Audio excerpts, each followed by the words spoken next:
देखो रिकॉर्डिंग का मैसेज क्या स्क्रीन शेयर है।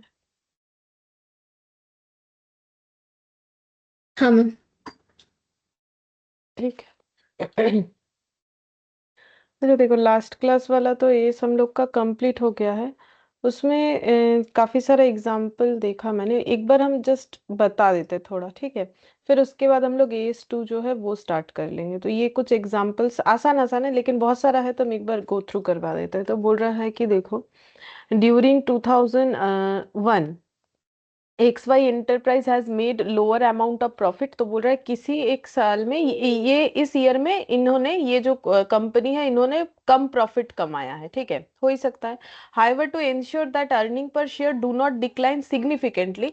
अब ये लोग नहीं चाहते कि इनका ईपीएस कम हो जाए, ठीक है। अब ईपीएस तो कम होगा ना, प्रॉफिट कम है तो ईपीएस तो कम होगा, क्योंकि प्रॉफिट जब शेयर होल्डर को डिस्ट्रीब्यूट होगा तो total profit divided by number of share holder के हिसाब से डिस्ट्रीब्यूट होगा, तो ही तो ईपीएस निकल के आएगा ना। तो ईपीएस अगर प्रॉफिट कम हुआ तो पर शेयर का अर्निंग भी कम हो जाएगा। तो X Y enterprises does not provide for a warranty amount which should have been provided for.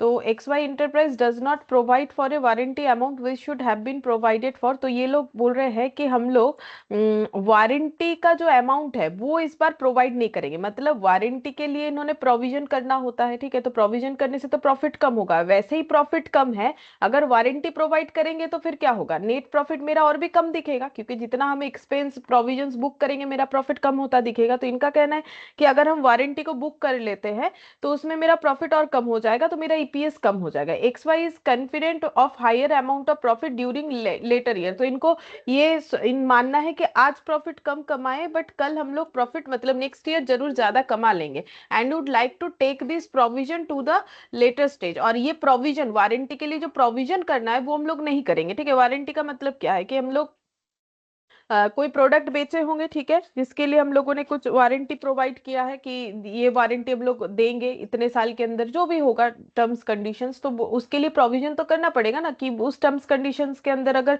Warranty provide करना पड़ा किसी कस्टमर को, तो हो सकता है जो जो भी बोला हुआ है, लाइक फ्री में कुछ काम कर, मतलब फ्री में कुछ प्रोडक्ट का पार्ट्स खराब हो गया वो प्रोवाइड करना, या फिर कुछ सर्विस प्रोवाइड करना, तो जैसा रहेगा, ठीक है, जैसा वारंटी में। तो ये लोग उसका प्रोविजन ही नहीं करना चाहते ताकि ईपीएस उनका कम ना दिखे। तो क्या ये बात सही है? बस इतना ही हमें इसमें आंसर चाहिए।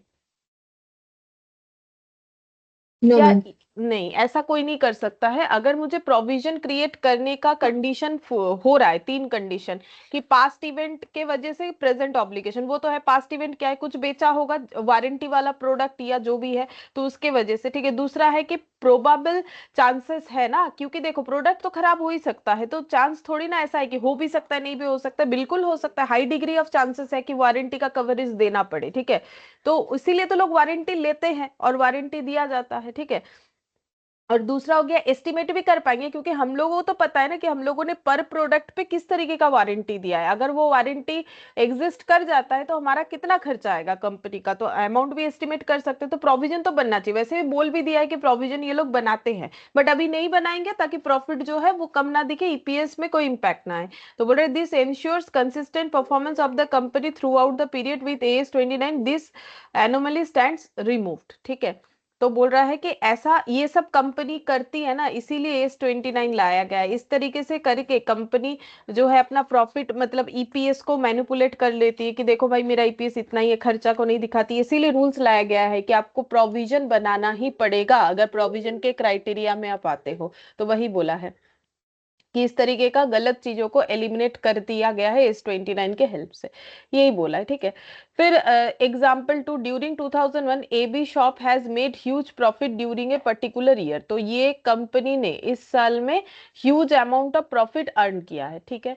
अच्छा, फिर नेक्स्ट देखते हैं, दिस में have resulted in payment of taxes on this profit. बोल रहा है प्रॉफिट के ऊपर फिर टैक्स भी देना पड़ेगा, ज्यादा प्रॉफिट तो टैक्स भी ज्यादा, ठीक है। Further, AB Shop's management forces challenges in operation in later year and therefore low profit. तो इसके बाद क्या हुआ कि इनको बहुत सारा चैलेंज फेस करना पड़ा और इनका प्रॉफिट कम हो गया। AB shop did not create a provision during 2002 which should have been otherwise made. Normally एक प्रोविजन ये लोग क्रिएट करते हैं किसी चीज के लिए, बट 2002 में इन्होंने कोई प्रोविजन क्रिएट किया नहीं। However to get the desire impact AB shop created the provision in 2001, but उन्होंने 2001 में प्रोविजन क्रिएट किया था। क्यों किया था पता है? क्योंकि 2001 में उन्होंने बहुत ज्यादा प्रॉफिट कमाया। अब अगर प्रोविजन बुक करेंगे तो प्रॉफिट क्या होगा? ऑटोमेटिकली कम दिखेगा, ठीक है। और प्रॉफिट कम दिखेगा तो टैक्स भी कम देना पड़ेगा। ये इसलिए इन्होंने प्रोविजन बुक किया। नेक्स्ट ईयर में ये लोग बोल रहे हैं हम लोग प्रोविजन बुक नहीं करेंगे, क्योंकि इनका ना उतना प्रॉफिट हुआ नहीं था, प्रॉफिट बहुत कम था। तो ये लोग बोल रहे हैं हम लोग प्रोविजन क्रिएट नहीं करेंगे। ये ऐसा इनका मानना है। Since the intention of management is not to reflect true, तो इससे क्या ट्रू एंड फेयर व्यू दिखेगा? नहीं दिखेगा, ठीक है।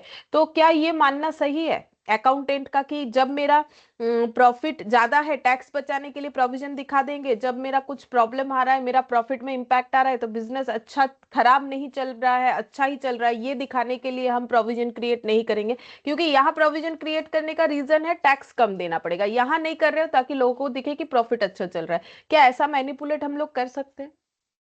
नहीं कर सकते। नहीं कर सकते। तो वही वाला बोला है, scenes the intention of management is not, मतलब अब ये मैनेजमेंट का इंटेंशन तो हो गया कि भाई ट्रू एंड फेयर व्यू ना दिखे, क्योंकि ऐसे करने पे true and fair view users को नहीं दिखेगा फाइनेंशियल स्टेटमेंट पे। तो AS 29 would ensures appropriate provision made are made in 2002 only. तो एज 29 बोलेगा कि 2002 में आप एप्रोप्रिएट प्रोविजन करना पड़ेगा, आपको प्रोविजन क्रिएट करना पड़ेगा जैसे आपने 2001 में किया था। AS 29 helps to ensure transparency. तो वही बोल रहा है इससे क्या होता है, फाइनेंशियल स्टेटमेंट में ट्रांसपेरेंसी दिखेगा। ये देखो यहाँ पर एक पूरा डायग्राम करके बोल दिया है कि हायर प्रॉफिट और लोअर प्रॉफिट। बोल रहा है हायर प्रॉफिट में create provision while it is not required. बोल रहा है कोई अगर ऐसा करे कि मेरा प्रॉफिट बहुत ज्यादा है, मुझे प्रोविजन का जरूरत नहीं, फिर भी मैंने प्रोविजन बना दिया, ठीक है, क्यों? ताकि हम टैक्स को अवॉइड कर पाए, क्योंकि प्रोविजन दिखाएंगे तो नेट प्रॉफिट ऑटोमेटिकली कम होगा।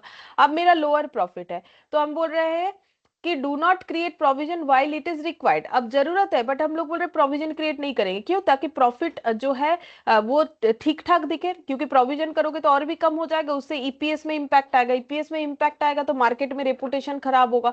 तो इस तरीके से हम लोग मैनिपुलेट नहीं कर सकते। इसी पे वो दो क्वेश्चन बेस्ड था, इस तरीके से मैनिपुलेट नहीं कर सकते हैं, नहीं करे लोग, इस वजह से एस 29 का जो है मतलब एस 29 लाया गया है, ठीक है। ये हो गया दो एग्जाम्पल। अच्छा, फिर इसके बाद ये वाला, X limited sales refrigerator with a warranty of 6 months. तो इन्होंने वारंटी दिया है, रेफ्रिजरेटर बेचा था, ठीक है। The refrigerators would be repaired free of cost by x limited. अच्छा, वारंटी क्या है कि खराब हुआ तो फ्री ऑफ कॉस्ट में ये लोग रिपेयर कर देंगे।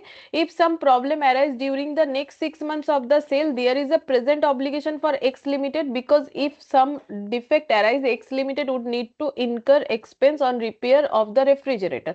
अच्छा, तो ये क्वेश्चन ये है कि तो क्या इन्हें प्रोविजन बनाना चाहिए? इन्होंने क्या बोला है कि हम लोग एक रेफ्रिजरेटर बेचेंगे, उसके बाद 6 महीने के अंदर अगर कुछ भी प्रॉब्लम हुआ तो आपको फ्री ऑफ कॉस्ट में हम लोग उसे ठीक करके दे देंगे, ठीक है। तो बोल रहा है if some problem arises during the next 6 months of the sale there is a present obligation. तो ये यहाँ से बोल रहा है कि प्रोविजन क्रिएट करना चाहिए कि नहीं? बिल्कुल प्रोविजन क्रिएट करना चाहिए। वारंटी मतलब जितना अमाउंट हो रहा है उसके ऊपर देखो, जैसे अब उन्होंने बोला फ्री ऑफ कॉस्ट में ठीक कर देंगे। अब उनको भी पता होगा कि एक फ्रिज को ठीक करने का, रिपेयर करने का क्या क्या खर्चा हो सकता है, मतलब उनका एक नॉलेज तो होगा कि भाई ये पार्ट्स खराब हो सकता है या फिर इस तरीके का खराबी हो सकता है। तो पास्ट बिजनेस नॉलेज से वो लोग आइडेंटिफाई कर सकते हैं कि पर फ्रिज पे हमारा कितना खर्चा हो सकता है। तो मान लो कि मैक्सिमम 1000 रुपए का खर्चा आ सकता है, तो 1000 रुपए करके उन्होंने जितना फ्रिज बेचा होगा, मान लो 10 बेचा है, तो 10,000 का क्या कर लेना चाहिए उन्हें? प्रोविजन। तो ये एस्टिमेट कर ही सकते हैं आराम से अमाउंट, ठीक है। तो एस्टिमेटेड तो है, तीन कंडीशन फुलफिल होना चाहिए। दूसरा है कि पास्ट इवेंट से प्रेजेंट ऑब्लिगेशन क्रिएट हो रहा है। पास्ट इवेंट क्या है कि रेफ्रिजरेटर बेचा जाएगा तो उससे प्रेजेंट ऑब्लिगेशन क्रिएट होगा। और एक होता है कि प्रोबेबल चांस है कि पॉसिबल, तो ऑब्वियसली प्रोबेबल चांस है। ऐसा थोड़ी है कि पॉसिबल चांसेस है, हाई डिग्री ऑफ चांसेस है कि किसी का ना किसी का तो खराब हो ही सकता है, ठीक है। तो वारंटी के अंदर है तो सर्विस तो देना पड़ेगा जो बोला हुआ है। तो इसीलिए बोल रहा है X limited would need to incur expenses on repair of refrigerator, thus a provision is required to be made in the books of X limited. तो ये कोई कंटीजेंट एसेट या ये कोई इस तरीके से मतलब फ्यूचर, ऑब्वियसली देखो ये भी फ्यूचर इवेंट के ऊपर ही डिपेंड करता है, बट इसका होने का चांसेस हाई है। जैसे कि देखो डेटर मेरा, मुझे लग रहा है डेटर पे हम प्रोविजन क्रिएट कर लेते हैं, लेकिन डेटर बैड होगा कि नहीं होगा वो भी फ्यूचर पे डिपेंड करता है, बट अगर होने का चांसेस हाई है तो प्रोविजन क्रिएट करेंगे, नहीं है तो फिर कंटिजेंट बोल के हमें उसे दिखाना पड़ता है। तो ये सारी चीजों का देखो यहाँ पर, जैसे कि वारंटी वगैरह ये सब होने का चांसेस हायर होता है ना, कि भाई रिपेयर करवाने के लिए आ ही सकते हैं लोग, खराब हो ही सकता है। फिर एग्जाम्पल 4 यहाँ पर क्या बोला है देखते हैं। इसमें भी पूछा होगा कि प्रोविजन क्रिएट करना चाहिए कि नहीं करना चाहिए। चलो पढ़ के देखते हैं क्या बोला है। बोल रहा है कि Z limited takes a building on lease for 10 years, 10 साल के लिए बिल्डिंग लिया है लीज पे। The term of the contract provide that Z limited must Venkat the building in the original condition. अच्छा, तो जेड लिमिटेड ने 10 साल के लिए एक बिल्डिंग लिया है, लेकिन कंडीशन ये है कि 10 साल बाद जब ये बिल्डिंग ये छोड़ देंगे तब इनको वैसा ही बना के देना है जैसा इन्होंने लिया है। मतलब अब कोई बिल्डिंग रेंट पे ले रहा है तो अपने हिसाब से मॉडिफाई करना चाहे तो कर सकता है, यही बात होगा, तभी तो बोल रहा है ओरिजिनल कंडीशन में उसके बाद देना। तो कुछ मॉडिफाई अगर किया है तो छोड़ने के पहले जैसा था ओरिजिनल कंडीशन वैसे बना के देना पड़ेगा। तो Z limited expects that there is the likely cost of 10 lakh to be spent at the end of 10 years for restoration. तो बोल रहा है कि वो जो भी चेंजेस करेगा उसको फिर से एज इट इज कंडीशन में लाने के लिए उसने एस्टिमेट किया है कि कम से कम 10 लाख का खर्चा हो जाएगा, ठीक है। तो क्या उनको 10 लाख का प्रोविजन क्रिएट करना चाहिए या फिर ये कंटीजेंट एसेट है, ये कंटीजेंट लाइबिलिटी? पहला बात है एसेट तो होगा नहीं, क्योंकि थोड़ी ना कुछ मिलने वाला है, पैसा जाने ही वाला है। तो दो ही चीज होगा, या तो प्रोविजन क्रिएट करो, या अगर प्रोविजन क्राइटेरिया फुलफिल नहीं होता है तो कंटीजेंट लाइबिलिटी। तो क्या 10 लाख का प्रोविजन होगा कि कंटीजेंट लाइबिलिटी होगा? और अगर लाइबिलिटी हुआ तो फिर उसमें तीन चीज,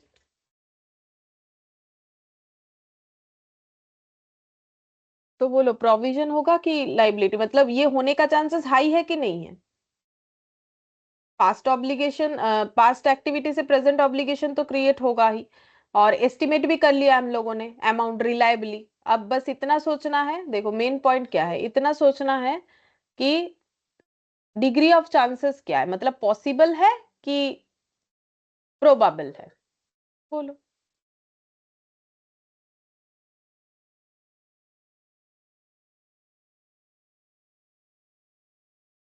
अच्छा मुझे एक चीज बोलो कि अगर ये सोच ही रहा है कि इतना खर्चा होगा तो ये मॉडिफाई करेगा कि नहीं करेगा? मतलब मॉडिफाई तो देखो उसे कॉन्ट्रैक्ट के हिसाब से करना ही पड़ेगा, तो मॉडिफाई तब करेगा ना अगर इसमें कुछ चेंजेस करेगा। तो अगर वो एस्टिमेट कर ही रहा है कि मेरा 10 लाख का खर्चा होगा तो ऑब्वियसली ये चेंजेस करने वाला है, फिर जब ये छोड़ेगा घर तो फिर उसे मॉडिफाई भी करने वाला है। तो बोलो ये खर्चा होगा कि नहीं होगा, होने का चांसेस क्या है?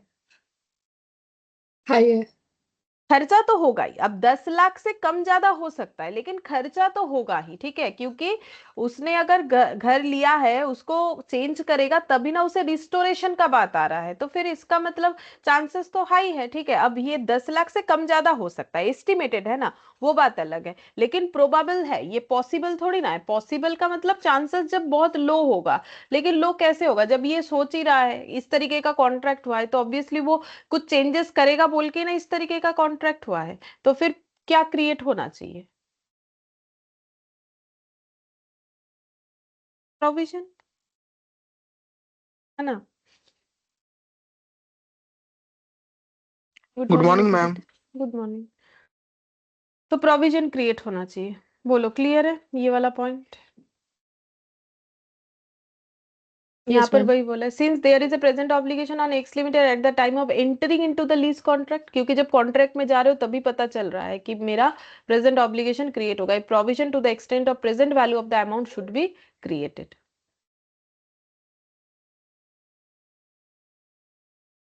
5th नंबर देखते हैं क्या बोला है।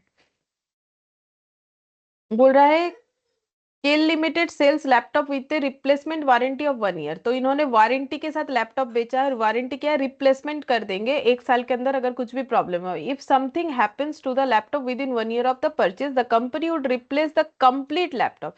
ए few laptop during past years have been replaced by Kel limited. और इन्होंने कुछ लैपटॉप पास्ट ईयर में रिप्लेस्ड किया भी था, ठीक है। तो अब यहाँ पर हमें यही बताना है कि इसमें फिर इनको क्या उसके लिए प्रोविजन क्रिएट करना चाहिए कि नहीं करना चाहिए।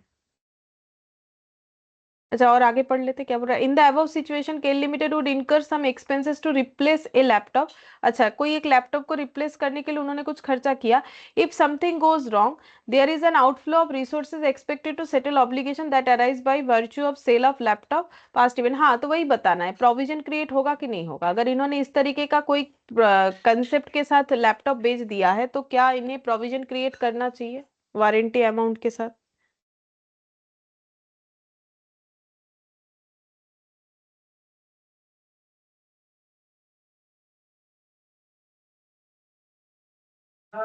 करना पड़ेगा। करना चाहिए। देखते हैं। तो यहाँ पर जस्ट इस तरीके से ही बोल दिया है, ये देखो। Incur some expenses to replace a laptop.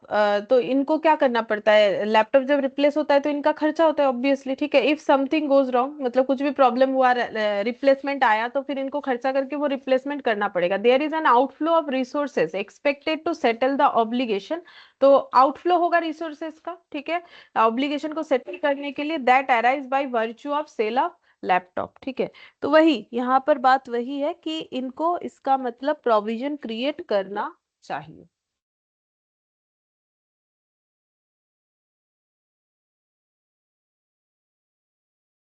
6 number में क्या बोला है देखो। AB limited has received a notice from one of the customer about health issue from using the product of AB limited. AB limited का product use करके किसी एक customer का कुछ हेल्थ इशू हुआ है, और इन्होंने क्या कर दिया, नोटिस दे दिया इस कंपनी को। The customer in the notice claim damage of 5 lakh. अब इन्होंने 5 लाख का डैमेज क्लेम कर लिया उस कस्टमर ने, ठीक है। अब हम लोग को ये बताना है कि ये 5 लाख का क्या एबी लिमिटेड को प्रोविजन क्रिएट करना चाहिए। मतलब पहले ये बताओ जी, ये जो सिचुएशन है इससे क्या क्रिएट होगा, प्रोविजन, कंटिंजेंट लाइबिलिटी या कंटिंजेंट एसेट। देखो एसेट तो होगा नहीं, क्योंकि अगर इसने नोटिस, मतलब देखो इस तरीके का कोई नोटिस दिया है, क्लेम किया है, तो एबी लिमिटेड को थोड़ी ना कुछ मिलने वाला है। अगर कुछ प्रूव कर दिया तो उसे 5 लाख देना पड़ेगा, या फिर जज जो भी फैसला सुनाएगा उतना अमाउंट उसे डैमेज के तौर पे देना पड़ेगा। कुछ मिलने का तो है नहीं, तो एसेट तो होगा नहीं। तो अब क्या 5 लाख का उसे प्रोविजन क्रिएट करना चाहिए या कंटिंजेंट लाइबिलिटी बोल के दिखा देना चाहिए, बोलो। तो अब देखो, लाइबिलिटी होगा कि प्रोविजन, उसमें तो बस एक ही फर्क है ना, प्रोबाबल या पॉसिबल। तो बोलो क्या ये केस हार जाएगा, इसका चांसेस हाई है कि मतलब पॉसिबल है, मतलब होगा नहीं होगा उतना नहीं पता।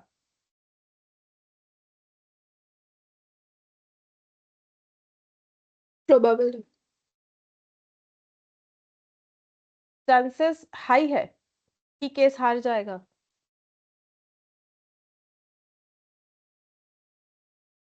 मतलब कोई आके किसी कंपनी को क्लेम कर दिया तो क्या कंपनी ये मान लेगा कि हम केस हार ही जाएंगे।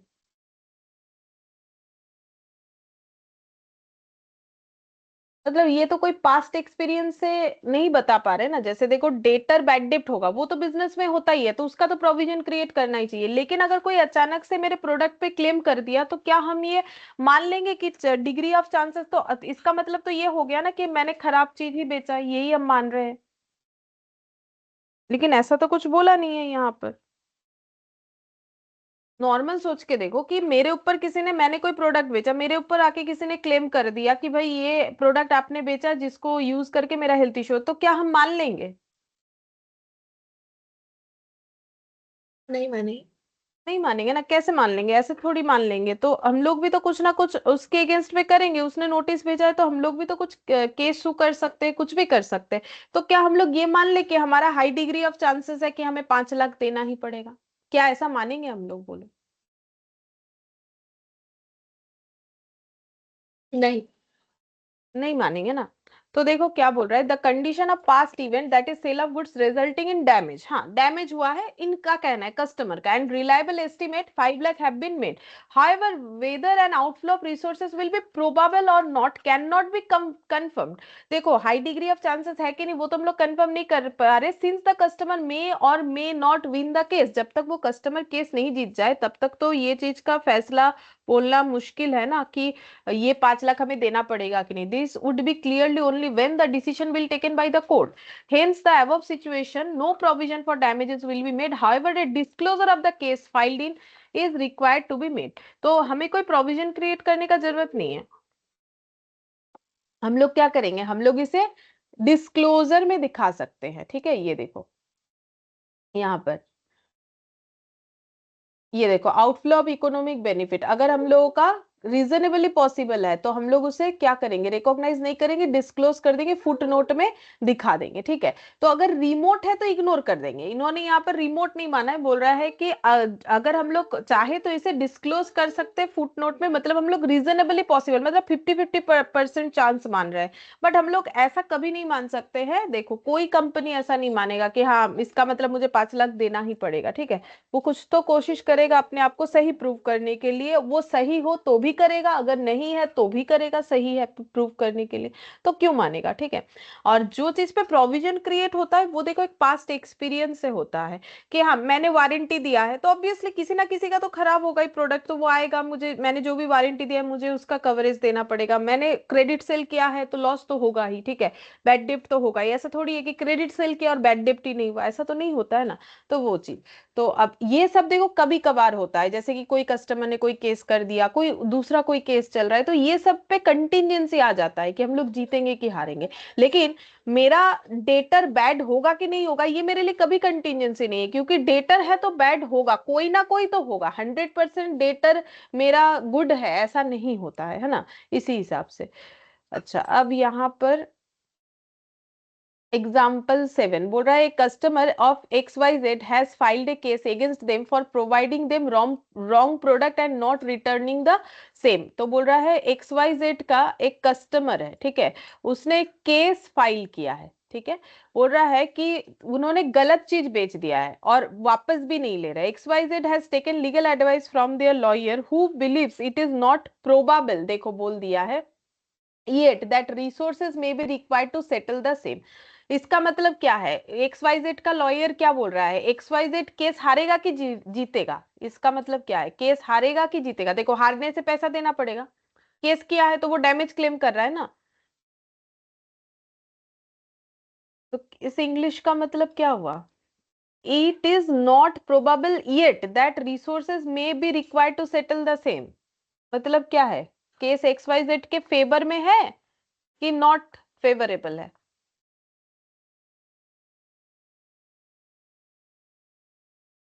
इस इंग्लिश का मतलब नहीं बता सकोगे, फेवर में नहीं है। नहीं है, is it is not probable yet, अभी तक कोई प्रोबेबिलिटी है नहीं that resource may be required to settle the same, कि रिसोर्सेस का जरूरत होगा, रिसोर्स का जरूरत होगा इस केस को सेटल डाउन करने के लिए। इसका मतलब ये लाइन क्या बोल रहा है, रिसोर्स का जरूरत होगा कि नहीं होगा, लॉयर बोल क्या रहा है कि आपको पैसे का जरूरत पड़ेगा इस केस को सेटल करने के लिए या फिर नहीं पड़ेगा, yet that resources may be required.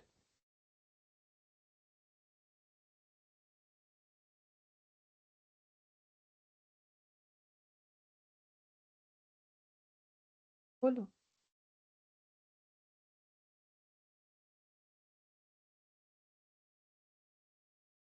XYZ has taken legal advice from their lawyer who believes it is not probable yet that resources may be required। अच्छा not probable yet, तो resources may be required to settle the same। तो resources कहाँ, एक बार बोलो resources का जरूरत होगा कि नहीं होगा केस सेटल डाउन करने के लिए, क्या एडवाइस दे रहा है लॉयर।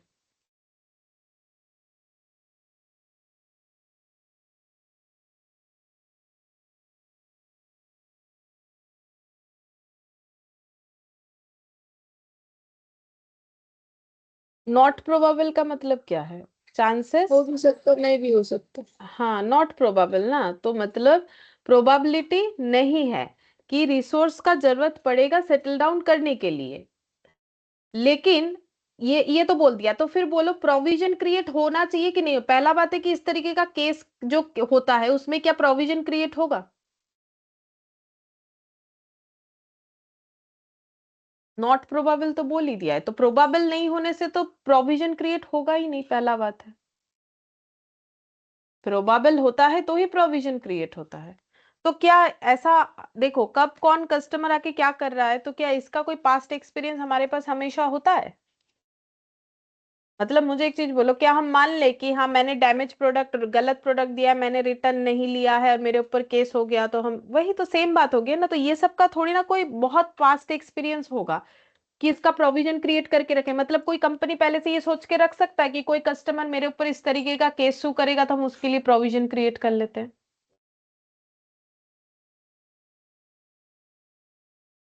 नहीं करेगा, ठीक है। तो फिर इसका मतलब, ये तो एक बहुत सिंपल बात है। देखो कोई कंपनी क्या ऐसा सोचेगा कि मेरे ऊपर आके वो कस्टमर बोलेगा मैंने गलत प्रोडक्ट बेचा है, वो कस्टमर बोलेगा मैंने प्रोडक्ट रिटर्न नहीं लिया है, कोई बोलेगा ये प्रोडक्ट लेके उसका हेल्थ इशू हो गया।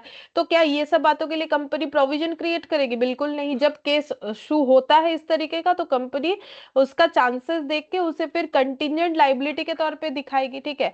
तो बोल रहा है ये तो कोई प्रोविजन का क्राइटेरिया मीट नहीं कर रहा है। क्यों? क्योंकि तीनों क्राइटेरिया मीट होना चाहिए। पहला बात है कि अमाउंट भी एस्टिमेट नहीं कर पा रहे कि अगर डैमेज क्लेम कर रहा है और अगर वो प्रूव कर दिया इस तरीके का कुछ अगर प्रॉब्लम है तो मुझे कितना देना पड़ेगा, तो कैसे प्रोविजन क्रिएट होगा?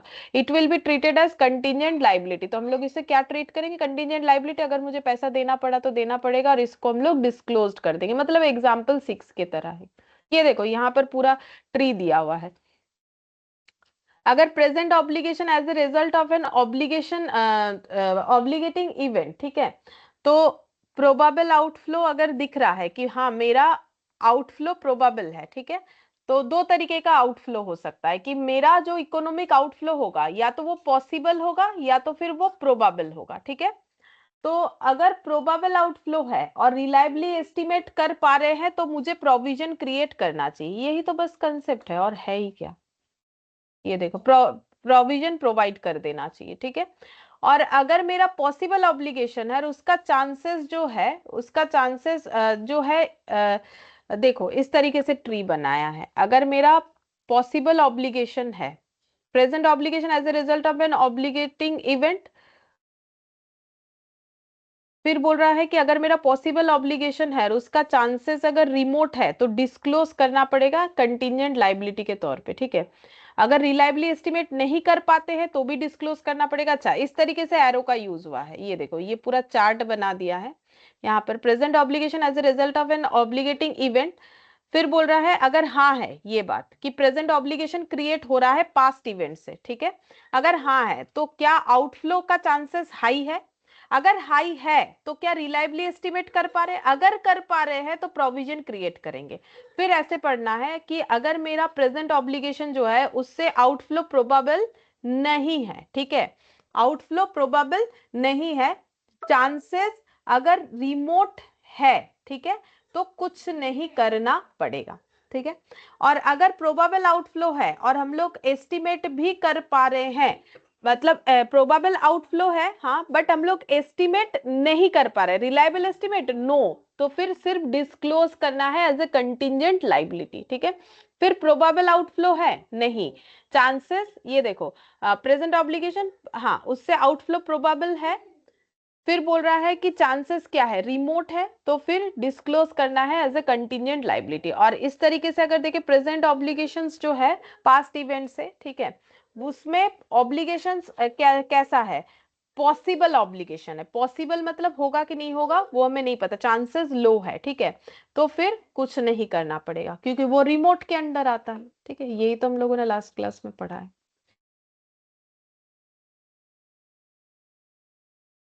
और वो तो देखो मैं पढ़ के समझना पड़ेगा कि किस चीज का चांसेस हाई है किस चीज का चांसेस लो है।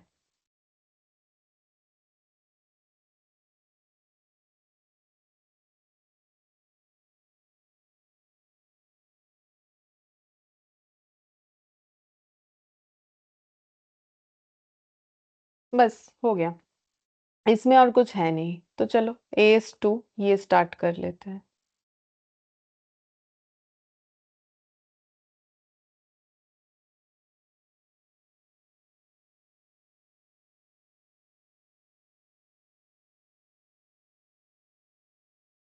हेडिंग करो AS2। Valuation of inventory.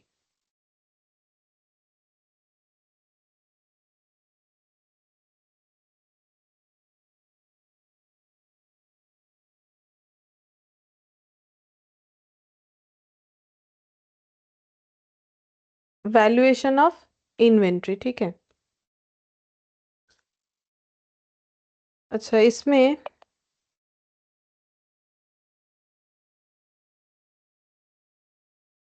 लिखो इन्वेंट्रीज का मतलब क्या क्या होता है, इन्वेंट्रीज में क्या क्या कवर होता है।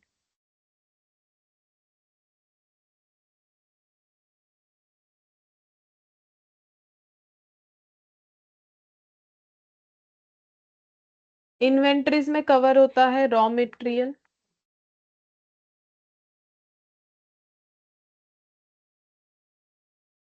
WIP यानी work in progress,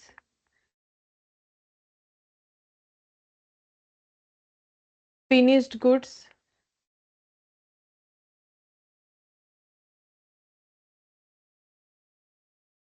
stock in trade,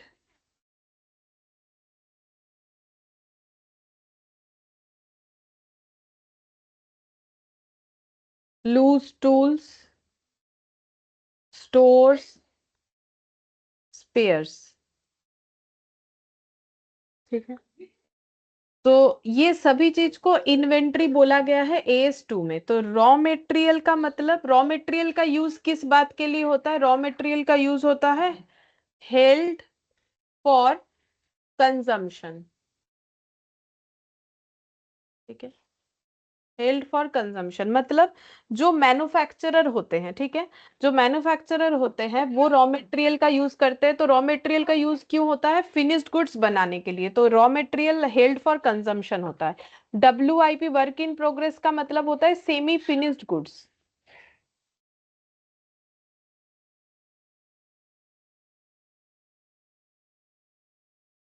finished goods का मतलब होता है जो कि हेल्ड फॉर सेल है,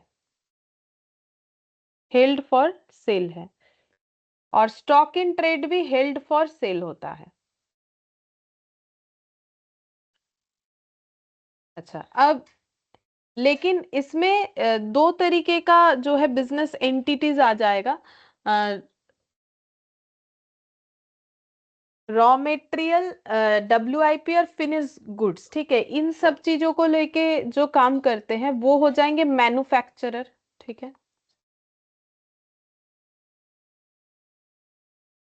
जो मैन्युफैक्चरर होंगे, मैन्युफैक्चरर का मतलब जो गुड्स को बना के बेचते हैं, ठीक है, तो फिर उनको रॉ मटेरियल का जरूरत होगा। अब उनका जब रॉ मटेरियल से फिनिश गुड्स बनेगा तो उस बीच में सेमी फिनिश गुड्स का भी कंसेप्ट आ जाएगा, जो आधा अधूरा बना हुआ स्टॉक रहेगा। और फिनिश गुड्स, तो फिनिश गुड्स बेचने के लिए रखते हैं वो लोग, सेमी फिनिश गुड्स को फिनिश गुड्स बनाने के लिए रखा जाता है, मतलब वो प्रोसेसिंग के बीच का सिस्टम हो गया। और raw material held for consumption होता है। जबकि स्टॉक इन ट्रेड को लेके जो काम करते हैं वो हो गया ट्रेडर या ट्रेडिंग एंटिटी, ठीक है, ये ट्रेडर हो गए।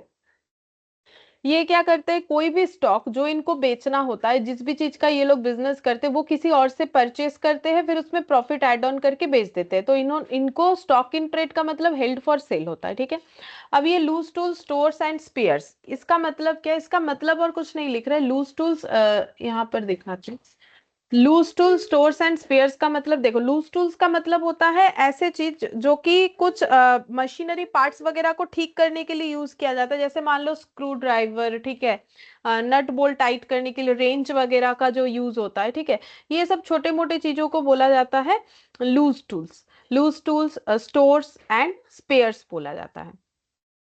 अच्छा, अब नेक्स्ट देखो,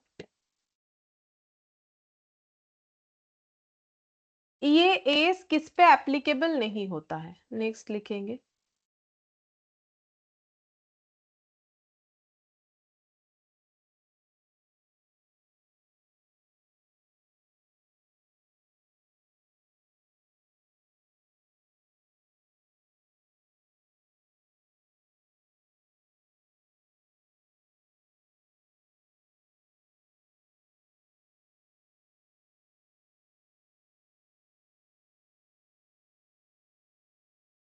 नेचुरल प्रोड्यूस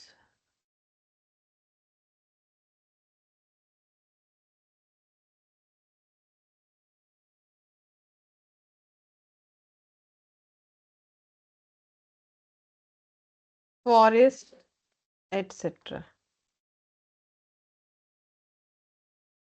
लाइफ स्टॉक,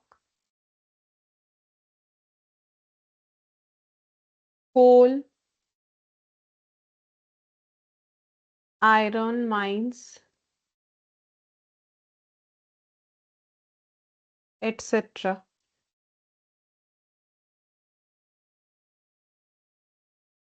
और भी दो चीज है। Financial instrument,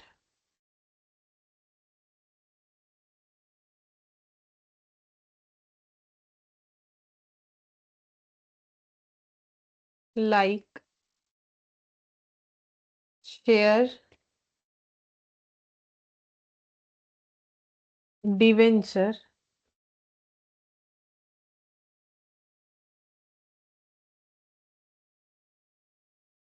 construction of building.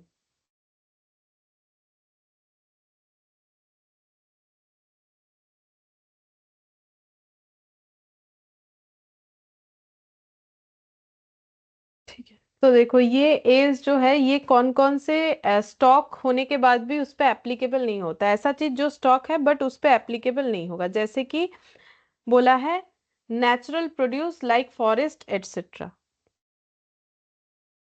उसके बाद है लाइफ स्टॉक, जैसे कि देखो जैसे गाय भैंस भेड़ बकरी, ठीक है, ये सब जो पालते हैं उनके लिए वो उसका लाइफ स्टॉक होता है, ठीक है, बट वो उनके लिए स्टॉक है, बट वो इसमें एस टू में कवर नहीं होता है। कोल आयरन माइंस एटसेट्रा, ठीक है, इसका जो काम करते हैं तो ये इनके लिए वो कोल आयरन माइंस से जो भी निकल के आ रहा है वो सब इनका स्टॉक है, बट वो भी इसमें कवर नहीं होता है। फाइनेंशियल इंस्ट्रूमेंट, जैसे कि किसी ने शेयर में इन्वेस्ट किया, मतलब मान लो शॉर्ट टर्म के लिए, डिवेंचर ये सब, तो क्योंकि शॉर्ट टर्म होगा तभी ना स्टॉक होगा, तो उनके लिए वो फाइनेंशियल इंस्ट्रूमेंट उनका स्टॉक है, बट वो यहाँ कवर नहीं होता क्योंकि वो एज 13 में कवर होता है। और अगर कोई बिल्डिंग कंस्ट्रक्शन करता है तो जो बिल्डर्स होते हैं बिल्डिंग कंस्ट्रक्शन का काम करते हैं, तो वो उनके लिए तो वो बिल्डिंग क्या होता है, स्टॉक होता है। और जो खरीदता है उसके लिए वो मतलब अगर वो यूज करने के लिए खरीदता है तो उसके लिए तो वो फिक्स्ड एसेट होता है। तो कंस्ट्रक्शन ऑफ बिल्डिंग, क्योंकि कंस्ट्रक्शन कॉन्ट्रैक्टिंग एज 7 कवर करता है, तो वो भी यहाँ पर कवर नहीं होगा, ठीक है। तो ये पॉइंट है, हमें याद रखना है कि ये चीज यहाँ पर कवर नहीं होगा। अच्छा, इसके बाद basis of valuation of inventory, point number 3।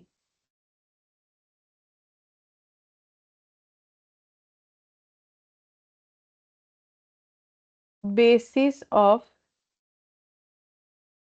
Valuation of inventory, inventory का वैल्यूएशन कैसे कर सकते हैं?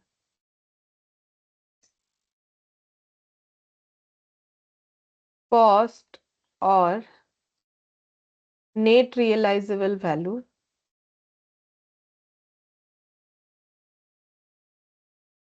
यानी कि NRV, whichever is lower.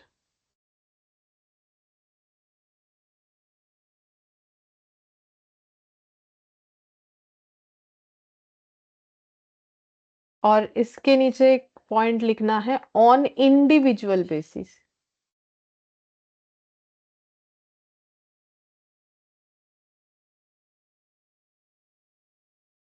और ये चीज इंडिविजुअल बेसिस पे होगा, ठीक है। अब कॉस्ट का मतलब क्या हो जाएगा? कॉस्ट का मतलब क्या क्या होता है? कॉस्ट का मतलब purchase price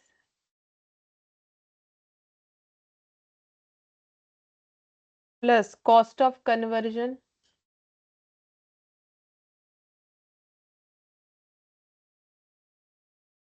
like direct labour,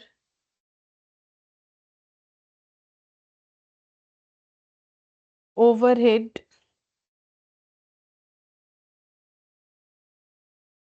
plus other cost और परचेस प्राइस में आ जाएगा लेस करेंगे ट्रेड डिस्काउंट, परचेस प्राइस से ट्रेड डिस्काउंट लेस कर देंगे अगर कुछ एप्लीकेबल है तो। ठीक है। अच्छा, और इसके बाद और एक चीज, duties and non refundable taxes.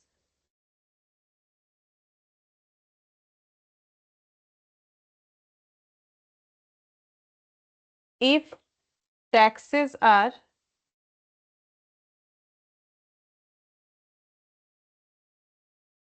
refundable,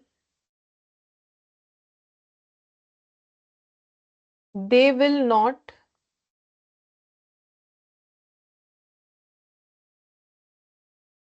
form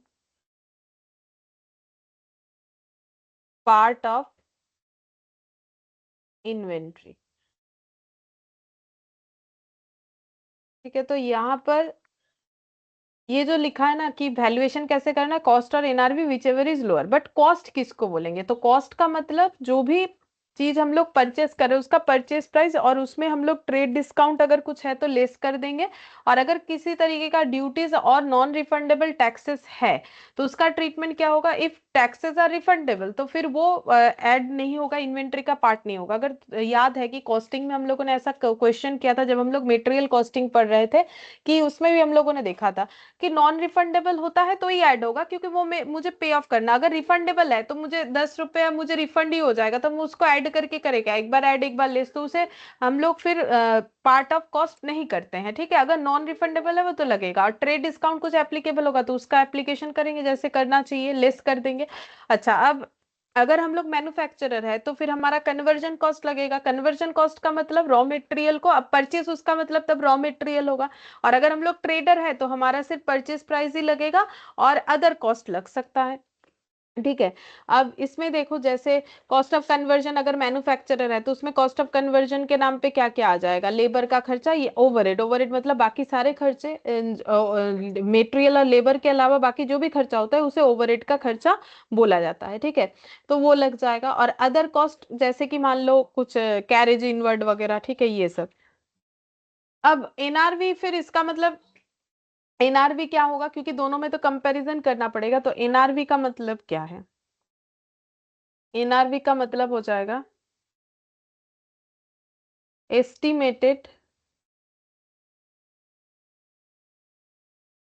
selling price minus expected cost of completion. NRV कैसे कैलकुलेट करना पड़ेगा, कि जो भी हमारा एस्टिमेटेड सेलिंग प्राइस होगा प्रोडक्ट का, ठीक है, माइनस हो जाएगा expected cost of completion. Expected cost of completion जैसे कि मान लो कि हम लोग का किसी चीज का सेलिंग प्राइस है 100 और उसको बेचने के लिए हमें देना पड़ेगा 2% ब्रोकरेज ऑन सेल प्राइस, मान लो, ठीक है, on sale price,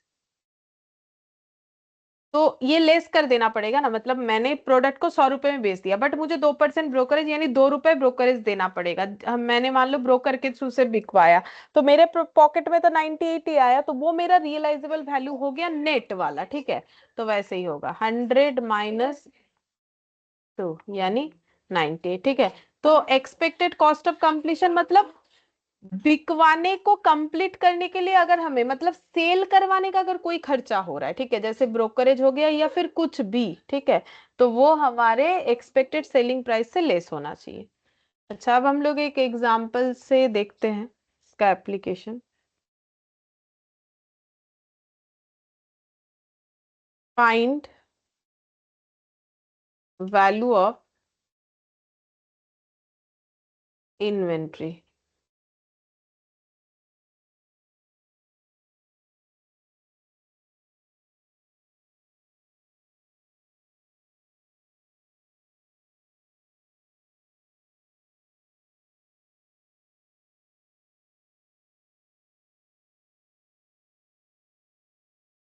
cost NRV 10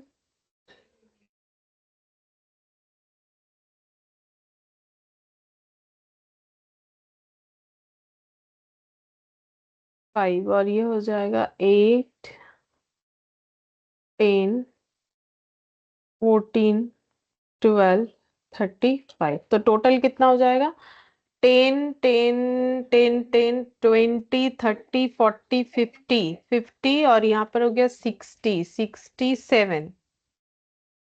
और ये देखते हैं, 10, 10, 10, 30, 30, 60, और ये हो गया 65, और 65, 70, 78, 79। ठीक है, तो बोलो यहाँ पर इन्वेंट्री का वैल्यूएशन क्या हो जाएगा? वैल्यू ऑफ इन्वेंट्री, वही रूल्स लगाना है, कॉस्ट और NRV whichever is lower.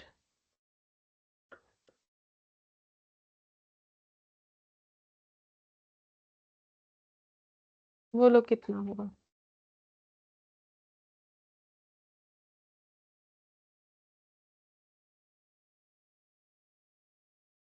बोलो, कॉस्ट और NRV whichever is lower होता है ना, तो ये रूल्स अप्लाई करना है कभी भी वैल्यूएशन ऑफ इन्वेंट्री करना है, तो आंसर क्या होगा?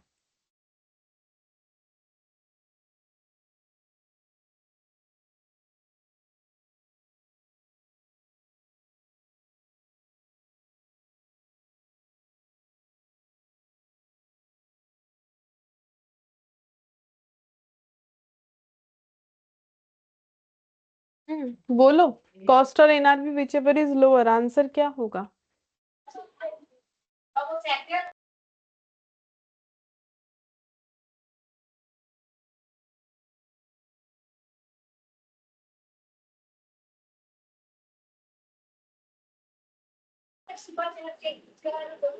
मैम इंडिविजुअल में आएगा ना।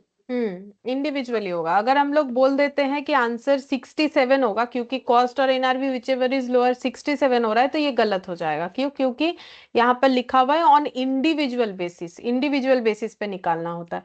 तो बोलो, वैल्यूएशन ऑफ इन्वेंट्री फिर कितना होगा? तो ए का कितना होगा? 8, बी का? 10, फिर नेक्स्ट बोलते जाओ। 14, 12 और 5। तो फिर टोटल कर लो।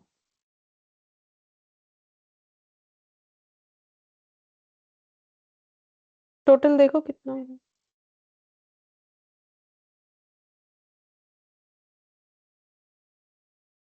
49। तो इस तरीके से होगा। तो एक चीज हमें ये ध्यान रखना है कि हमेशा इंडिविजुअल बेसिस पे वैल्यूएशन ऑफ इन्वेंट्री होता है। फिर एग्जाम्पल 2,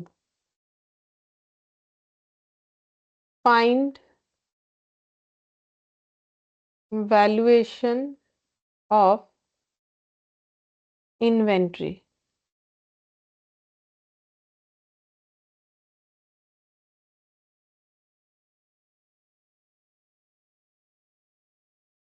थर्टी फर्स्ट मार्च को हमारे पास कुछ स्टॉक है, ठीक है, ये स्टॉक हो गया। ठीक है, और इसका कॉस्ट है 15। 7 अप्रैल को इसका एनआरवी आ रहा है 12 रुपीज। 14 अप्रैल को इसका एनआरवी है 11 रुपीज। और 30th of April को इसका एनआरवी है रुपीज 14। और इस डेट पे एक्सपेक्टेड टू सेल है, एक्सपेक्टेड डेट ऑफ सेल।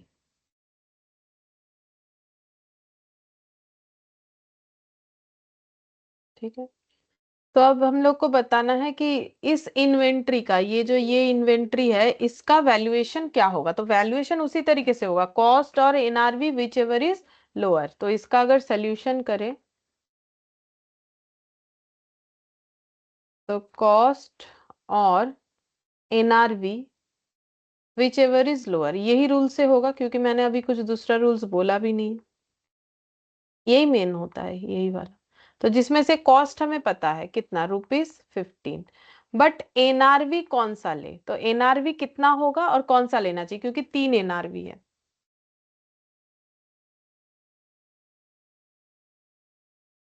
क्या लग रहा है, क्या लेना चाहिए, एनआरवी 11, 12 या 14? 14।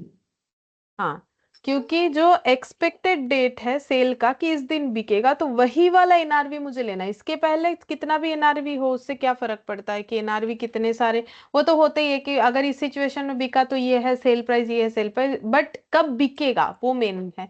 तो ये बिकेगा 30th ऑफ अप्रैल को, तो फिर वो वाला हमें लेना पड़ेगा। तो विच एवर इज लोअर, तो लोअर कौन हो जा रहा है, ₹14। ठीक है, तो ये इसका सेल प्राइस हो जाएगा। एग्जाम्पल 3।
देखो इसमें बोला है कि कॉस्ट पर बैग, एक बैग का कॉस्ट 180 है, बिकता है 187 में। सेलिंग एक्सपेंसेस एक एक बैग का है ₹10। Find the value of inventory. 10,000 bag inventory का हमें वैल्यूएशन निकालना है। तो पहले एक बैग का निकाल लेते हैं वैल्यू, जो है स्टॉक का वैल्यू, मतलब वैल्यूएशन ऑफ इन्वेंट्री पहले एक बैग का निकालते हैं। इंटू 10,000 कर देंगे तो 10,000 बैग का निकल जाएगा। तो सबसे पहले हमें ये ध्यान देना है, कॉस्ट और NRV whichever is lower. तो बोलो बैग का कॉस्ट कितना है और एनआरवी कितना है।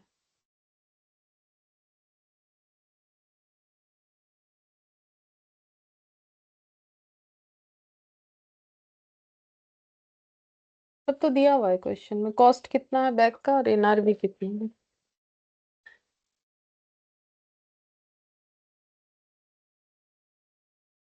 Cost 180, NRB 197।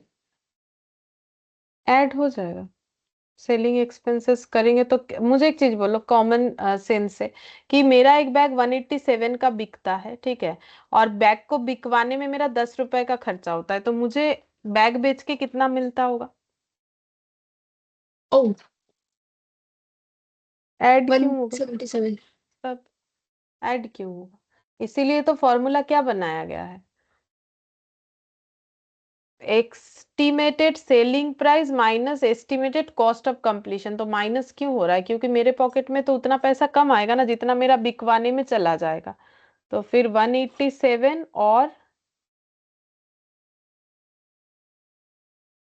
187 -10, whichever is lower. Oh sorry, ये 180 था ना, मैंने 187 लिख दिया है गलती से।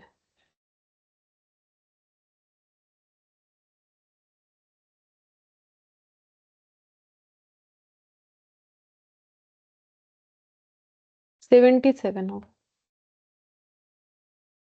विच एवर इज लोअर, तो लोअर कौन है, 177। तो फिर वैल्यू ऑफ 10,000 बैग कितना हो जाएगा।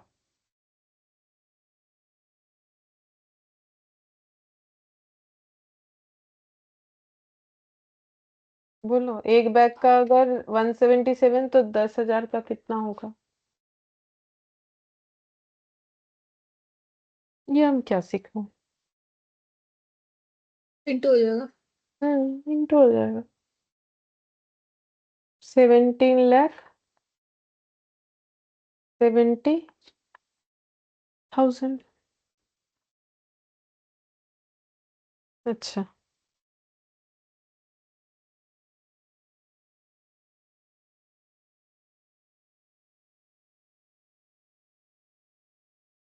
एक मिनट, देखते हैं इसके बाद हमें कौन सा पॉइंट करना पड़ेगा।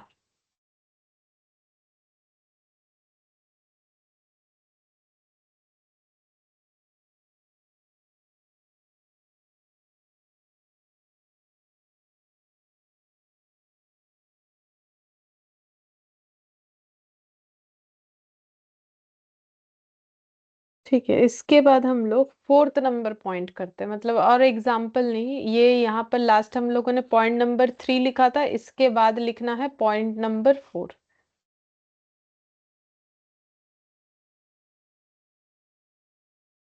यहाँ पर लिखेंगे इन्वेंट्री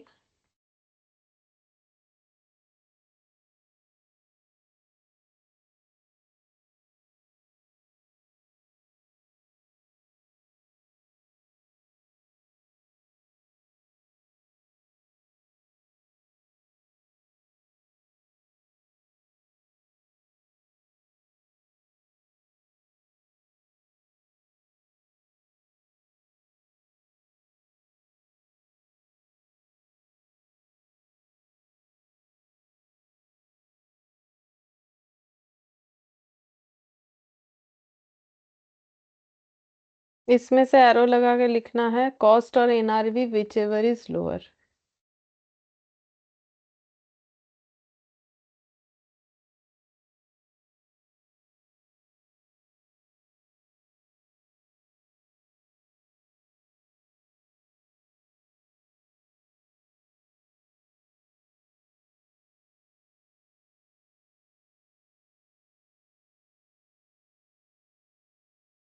एनआरवी लिखो not applicable.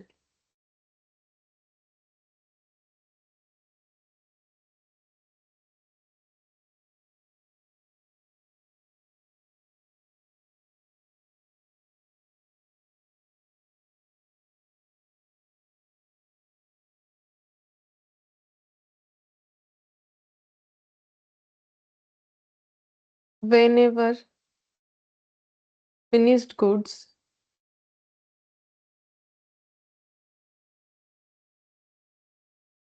in which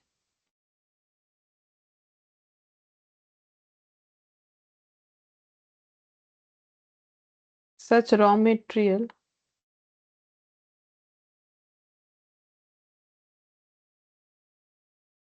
is incorporated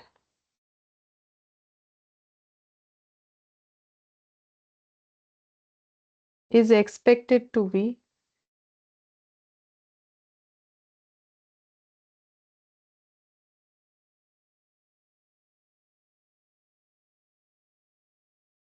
sold greater than equal to cost. Raw material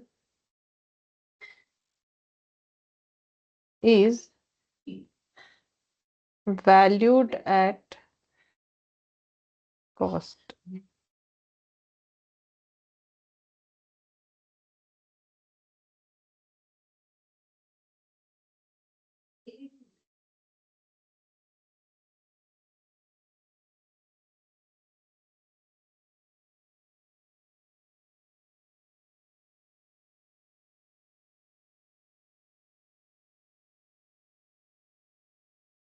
Whenever finished goods in which such raw material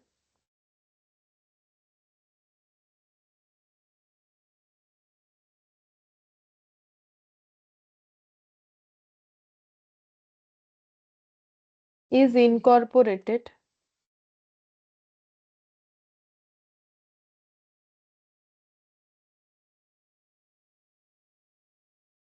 is expected to be sold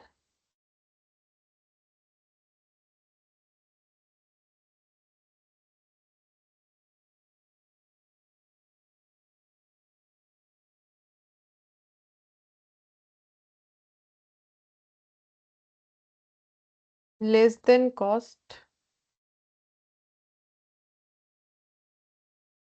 Raw material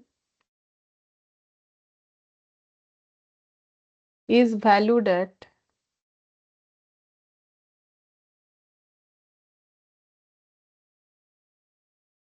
cost or replacement price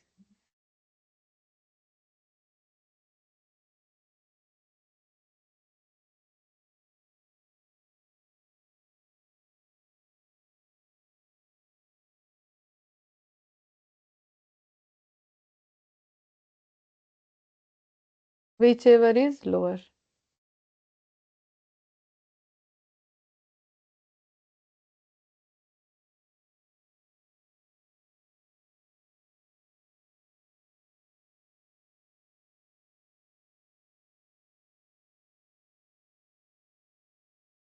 इसके नीचे लिखना है replacement price का मतलब।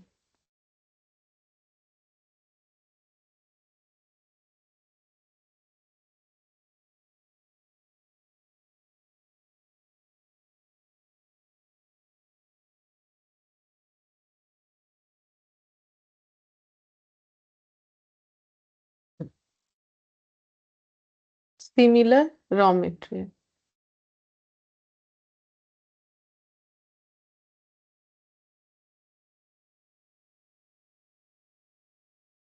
ठीक है, देखो इसमें बोला है कि अगर WIP फिनिश गुड्स और रॉ मटेरियल का बात आ रहा है, जैसे यहाँ पर अभी हम लोगों ने जो भी कुछ एग्जांपल्स किया उसमें हम लोगों ने कौन से फिनिश गुड्स के ऊपर, कौन से वैल्यूएशन ऑफ इन्वेंट्री का बात किया, फिनिश्ड गुड्स का। देखो फिनिश गुड्स का यहाँ पर जैसे ये एग्जांपल, ये सब ABCD ये सब फिनिश गुड्स थे, ठीक है। फिर ये वाला भी फिनिश गुड्स था, ठीक है। यहाँ पर एग्जाम्पल 3 ये भी फिनिश गुड्स पे था। लेकिन अगर मेरा इन्वेंट्री WIP का है और यहाँ फिनिश गुड्स का फिर से लिखा है मैंने और रॉ मटेरियल का है, ठीक है।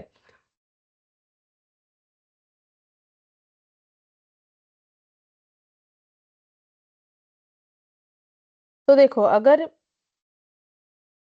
WIP और फिनिश गुड्स है तो फिर कॉस्ट और NRV which ever is lower, ठीक है। तो कॉस्ट का मतलब तो बता ही दिया, NRV का मतलब भी बता दिया। लेकिन अगर रॉ मटेरियल का वैल्यूएशन का बारी आता है तो रॉ मटेरियल का कॉस्ट तो हमें पता है कैसे, क्योंकि जितने में हम लोगों ने खरीदा उसे। बट उसका NRV एप्लीकेबल नहीं होता है। क्यों नहीं होता है? क्योंकि हम लोग थोड़ी ना रॉ मटेरियल को बेचने वाले हैं। रॉ मटेरियल खरीदता कौन है? जो मैन्युफैक्चरर होता है, ठीक है। जो मैन्युफैक्चरर होता है वो रॉ मटेरियल खरीदता है, ठीक है। तो रॉ मटेरियल मैन्युफैक्चरर खरीदता है तो वो तो बेचने के लिए खरीदता है नहीं, ठीक है। वो तो बेचने के लिए नहीं खरीदता है। तो वो किस लिए खरीदता है? प्रोडक्ट को बनाने के लिए। तो फिर अगर मुझे इन्वेंट्री में रॉ मटेरियल का वैल्यूएशन करना है तो मुझे उसका NRV पता नहीं होता है, तो फिर क्या रूल्स लगाना पड़ेगा? यहाँ पर लिखा है देखो, whenever finish goods in which such raw material is incorporated is expected to be sold greater than equal to cost. मतलब वो रॉ मटेरियल को जिस भी फिनिश गुड्स में बनाने के लिए यूज किया जाएगा और उसके बाद बेचा जाएगा, जो रॉ मटेरियल खरीदा उसको कन्वर्जन कॉस्ट लगा के फिनिश गुड्स बनाया जाएगा, फिर उसे बेचा जाएगा, ठीक है।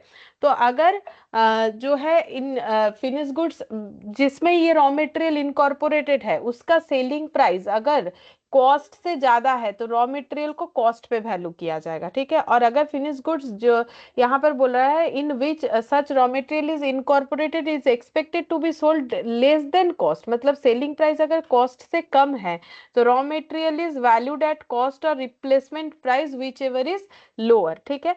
अब इसमें फिर कंपेयर करना पड़ेगा कॉस्ट और रिप्लेसमेंट प्राइस का। जैसे यहाँ पर कॉस्ट ही वैल्यू हो जाएगा, यहाँ पर कॉस्ट और रिप्लेसमेंट प्राइस। तो फिर ये रिप्लेसमेंट प्राइस का मतलब क्या है? रिप्लेसमेंट प्राइस का मतलब होता है कि मार्केट में अगर हम लोग similar type of raw material खरीदने गए तो हमें जितना पे करना पड़ेगा उस प्राइस को हम लोग बोलते हैं रिप्लेसमेंट प्राइस, ठीक है। अब इस पे कुछ क्वेश्चंस आएगा तो हम लोग देख लेंगे कि इसका मतलब क्या है। अब फिर से हम लोग एक एग्जाम्पल करते हैं। यहाँ पर एग्जाम्पल 3 तक क्या है, example 4।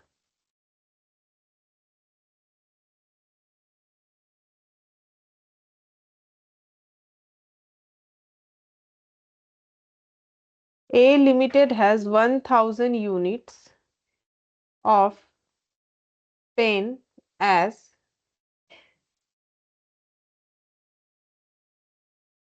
closing stock.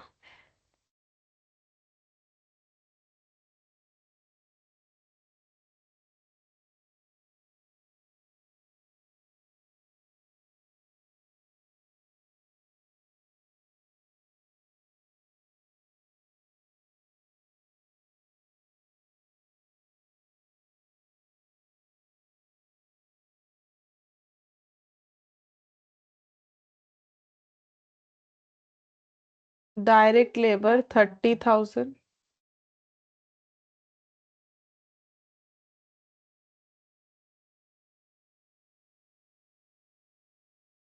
Variable production overhead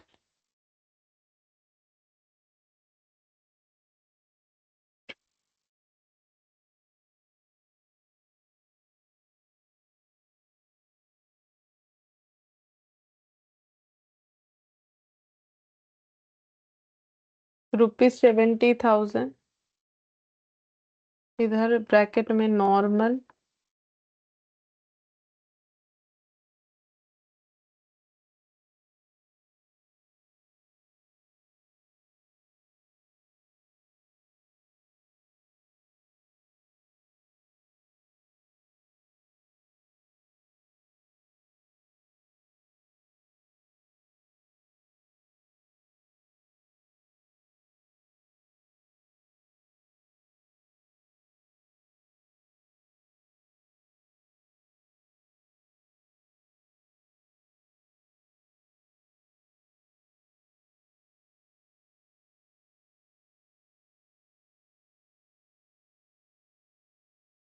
find value of closing stock. हमें क्लोजिंग स्टॉक का वैल्यू निकालना है। क्या क्या बोल दिया, बोल रहा है 1,000 पेन था इनके पास, जिसका परचेज प्राइस है 4 per unit, direct labour 30,000, variable production मतलब पेन ये लोग प्रोडक्शन करते होंगे, तो परचेज प्राइस किस चीज का है, रॉ मटेरियल का होगा, ठीक है।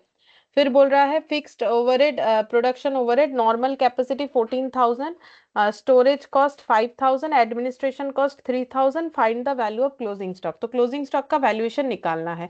तो क्लोजिंग स्टॉक का वैल्यूएशन का मतलब कॉस्ट और NRV whichever is lower, ये हमें करना पड़ेगा। तो हमें पहले कॉस्ट निकालना पड़ेगा, ठीक है। तो कॉस्ट कैसे कैलकुलेट करेंगे, तो कॉस्ट का मतलब क्या क्या कॉस्ट यहाँ इंक्लूड हो जाएगा, रॉ मटेरियल का खर्चा, लेबर का खर्चा, वेरिएबल ओवरहेड, फिक्स्ड ओवरहेड। मुझे एक चीज बोलो, कॉस्ट के कंसेप्ट का जो है यूज करके, क्या स्टोरेज कॉस्ट और एडमिनिस्ट्रेशन कॉस्ट मेरे प्रोडक्शन का पार्ट होता है? मतलब सोच के देखो तुम लोग, कॉस्ट शीट, कॉस्ट शीट में क्या आता है, मटेरियल, लेबर, फिर होता है अदर डायरेक्ट एक्सपेंसेस, तो प्राइम कॉस्ट, फिर फैक्ट्री ओवरहेड लगाते हैं तो आ जाता है कॉस्ट ऑफ प्रोडक्शन। तो कॉस्ट ऑफ प्रोडक्शन तक ही निकाला है, बाकी तो उसके बाद ऑफिस एडमिनिस्ट्रेशन, सेलिंग, डिस्ट्रीब्यूशन आता है, वो तो अदर हो गया। लेकिन कॉस्ट ऑफ प्रोडक्शन ही तो मेरा प्रोडक्शन कॉस्ट हो गया, कॉस्ट ऑफ प्रोडक्शन ही तो मेरा प्रोडक्शन कॉस्ट, और कॉस्ट ऑफ प्रोडक्शन मतलब अप टू फैक्ट्री तक का। तो मुझे बोलो इसमें से ये स्टोरेज कॉस्ट और एडमिनिस्ट्रेशन कॉस्ट प्रोडक्ट के कॉस्ट में, मतलब कॉस्ट ऑफ प्रोडक्शन में आएगा कि नहीं आएगा?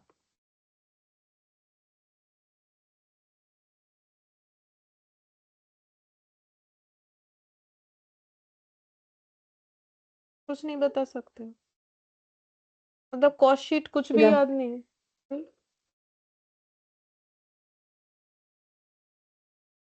एडमिनिस्ट्रेशन कॉस्ट क्या मैंने तो सारा चीज बता ही दिया, देखो मैंने कुछ बाकी नहीं रखा। Raw material, direct labour, direct expense, ये मिला के होता है प्राइम कॉस्ट। फिर इसमें लगता है फैक्ट्री ओवरहेड, तो हम लोग का निकल के आता है कॉस्ट ऑफ प्रोडक्शन। फिर उसके बाद आता है ऑफिस एडमिनिस्ट्रेशन, सेलिंग, डिस्ट्रीब्यूशन, ये सब तो हमारा अदर ओवरहेड्स, मतलब ओवरहेड्स में ये दोनों पार्ट अलग हो जाता है। कॉस्ट ऑफ प्रोडक्शन मतलब जो अप टू फैक्ट्री तक का खर्चा, हम तो ये चीज बता ही दे रहे हैं कि अप टू फैक्ट्री तक का खर्चा, मतलब आंसर हम बोल ही दे रहे हैं, बस मुझे ये पूछना है कि ये और ये फिर कॉस्ट ऑफ प्रोडक्शन में आएगा कि नहीं आएगा। तो एडमिनिस्ट्रेशन और स्टोरेज कॉस्ट क्या फैक्ट्री ओवरहेड में आता है तो ही आएगा, नहीं तो नहीं आएगा। ये तो मतलब ये क्या बोले, ये तो कोई क्वेश्चन ही नहीं हुआ, ये तो मैंने आंसर ही बता दिया, और फिर भी पूछ रहे कि बोलो क्या आंसर होगा। नहीं आएगा। नहीं आएगा ना। एडमिनिस्ट्रेशन कब आता है, कॉस्ट ऑफ प्रोडक्शन के बाद, इसके फैक्ट्री के बाद क्या आता है, फैक्ट्री ओवरहेड के बाद ऑफिस एंड एडमिनिस्ट्रेशन आता है। फिर उसके बाद क्या आता है, ये आने से आता आ जाता है, ऑफिस एडमिनिस्ट्रेशन ऐड करने से क्या आता है?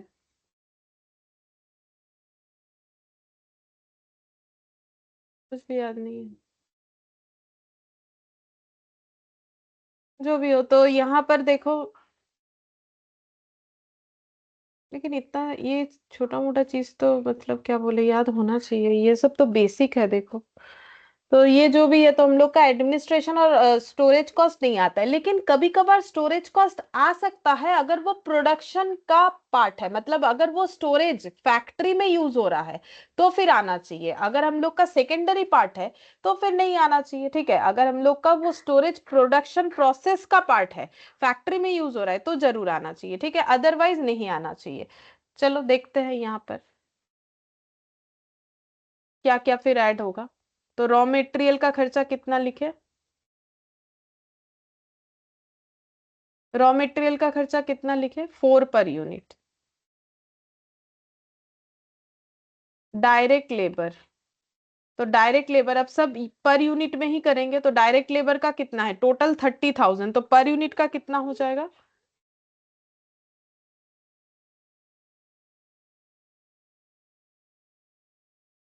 30। डिवाइडेड बाय कितना हो जाएगा? देखो, हम 1,000 पेन क्लोजिंग स्टॉक में है, लेकिन हम लोगों ने प्रोडक्शन कितना पेन किया है?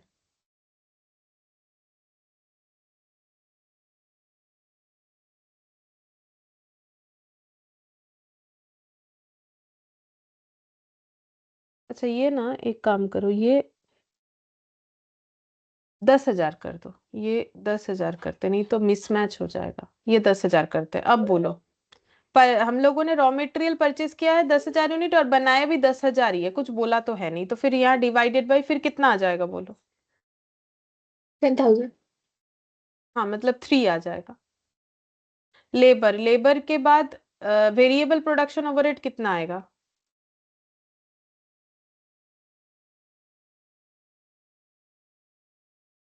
10,000 डिवाइडेड बाई, जैसे लेबर का निकला वैसे ही तो होगा, 1 पर यूनिट। अच्छा, फिक्स्ड ओवरहेड ये कैसे कैलकुलेट होगा? ये पॉइंट टू बी नोटेड है, फिक्स्ड ओवरहेड, ठीक है। फिक्स्ड ओवरहेड का खर्चा कैसे हम लोग कैलकुलेट करेंगे? तो 70,000 टोटल खर्चा है, नॉर्मल कैपेसिटी है 14,000, तो ये 70,000 डिवाइडेड बाई कितना होना चाहिए? बाकी सब में तो हम लोगों ने 10-10 हजार किया है, जो पर यूनिट पे नहीं था। लेकिन इसमें एक चीज और बताए कि नॉर्मल कैपेसिटी 14, मतलब देखो हम लोग 14,000 पेन प्रोड्यूस कर सकते हैं, बट हम लोगों ने 10,000 पेन प्रोड्यूस किया है। लेकिन फिक्स्ड ओवरहेड का क्या है? हम 14,000 मेरा जो है मैक्सिमम कैपेसिटी है, मतलब नॉर्मल कैपेसिटी है, ठीक है, लेकिन मैंने उससे कम किया है, तो क्या मेरा 70,000 का खर्चा कम पड़ेगा? क्योंकि ये फिक्स्ड ओवरहेड है, तो मैंने अगर कम प्रोडक्शन किया है, तो क्या मेरा ये फिक्स्ड ओवरहेड का खर्चा टोटल में कम हो जाएगा? या फिक्स्ड ओवरहेड नहीं का होगा। खर्च नहीं होगा, क्योंकि ये यूनिट पे थोड़ी ना डिपेंड करता है, जैसे रेंट, ठीक है। अब हम मेरा फैक्ट्री रेंट पे चल रहा है, अब मेरा मैंने 10,000 पेन प्रोड्यूस किया या फिर एक पेन प्रोड्यूस किया, मेरा तो जो रेंट है मुझे वो देना ही पड़ेगा। तो इसका मतलब मुझे इसको जब चार्ज करना है, तो मुझे पूरा 70,000 का खर्चा ही निकालना है अपने कस्टमर से, मतलब अपने प्रोडक्ट पे चार्ज होना चाहिए। तो अगर मुझे पूरा 70,000 ही चार्ज करना है, तो फिर मुझे कितने से डिवाइड करना चाहिए? 14,000 से कि 10,000 से? तो मुझे 14,000 से डिवाइड करना चाहिए, जो मेरा नॉर्मल कैपेसिटी है, ठीक है। तो फिर यहाँ पर कितना आ जाएगा? 5 पर यूनिट करके, क्योंकि मुझे ये 70,000 कितने में डिस्ट्रीब्यूट करने को मिलेगा? ओवरऑल 14,000 में डिस्ट्रीब्यूट करने को मिलेगा, जबकि मैंने 10,000 प्रोड्यूस किया है, तो फिर कितना हो जाएगा टोटल?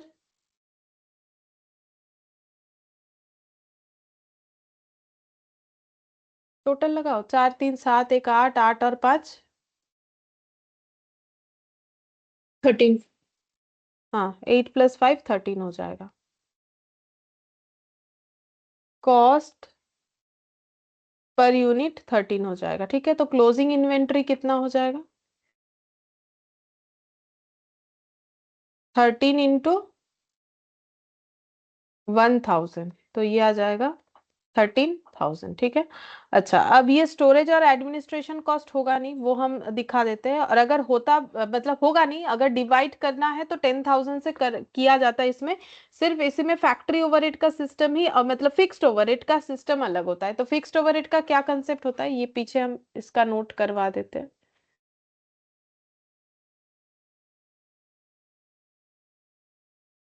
फिक्स्ड ओवरहेड का रूल्स होता है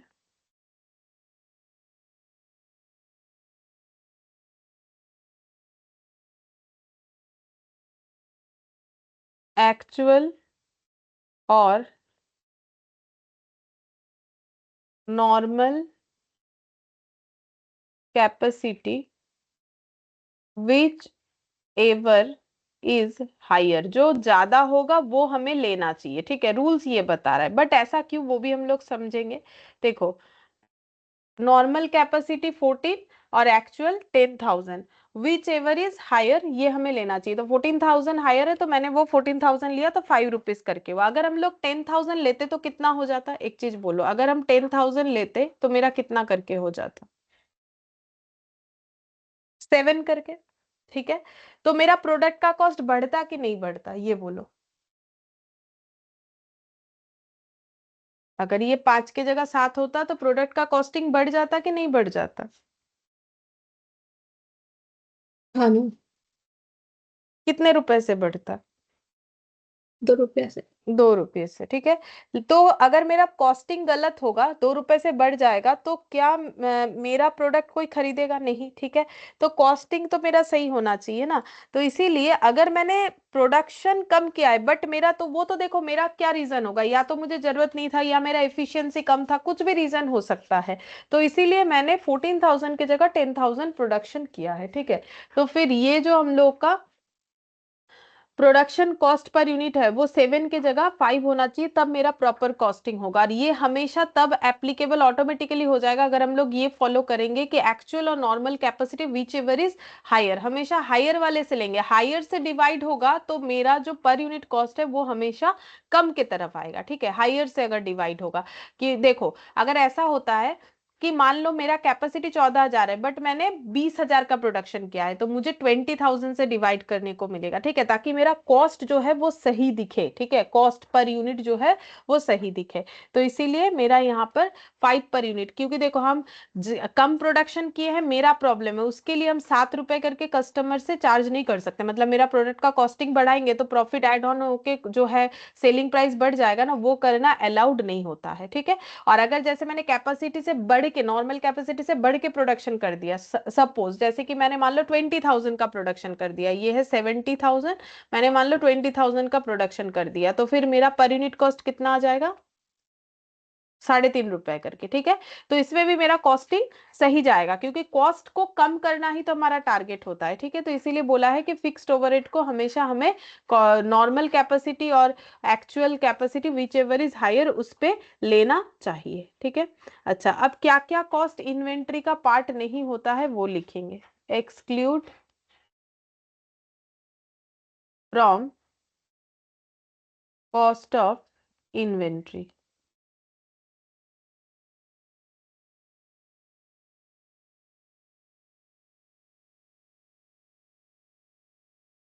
abnormal wastage, storage cost after production cost, मतलब फैक्ट्री ओवरहेड हो जाने के बाद, मतलब कॉस्ट ऑफ प्रोडक्शन के बाद अगर मेरा कोई स्टोरेज कॉस्ट लग रहा है तो वो एक्सक्लूडेड होगा, ठीक है। बट इंक्लूड हो सकता है, but if storage is a part of production, अगर स्टोरेज कॉस्ट मेरा प्रोडक्शन का पार्ट है, then we will consider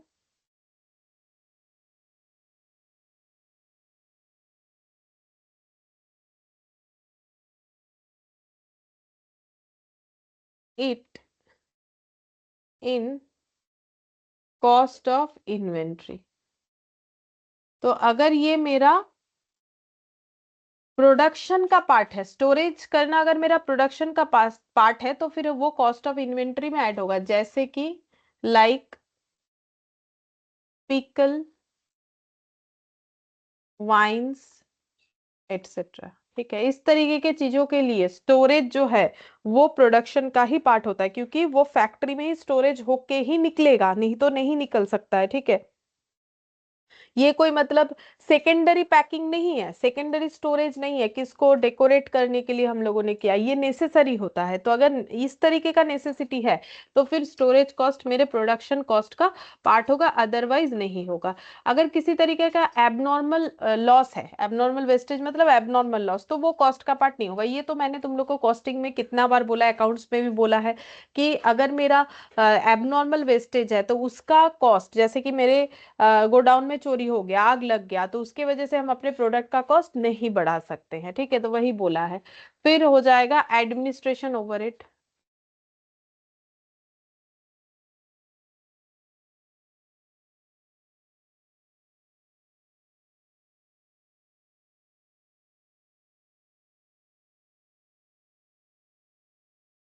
selling and distribution overhead, interest charges.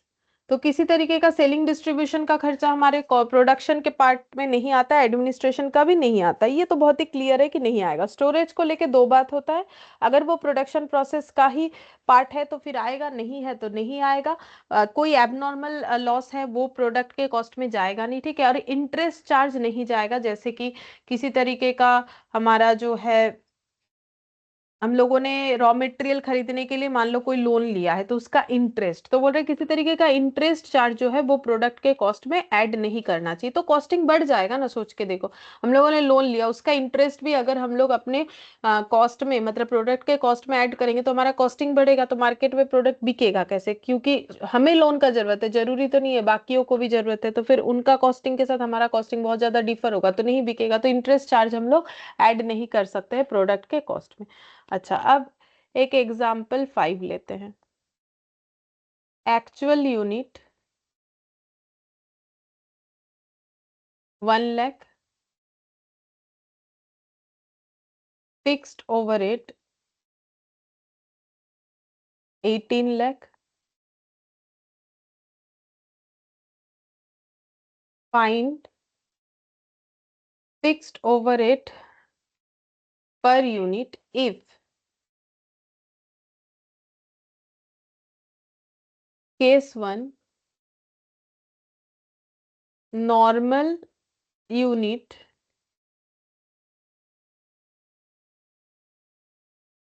90,000, case 2 normal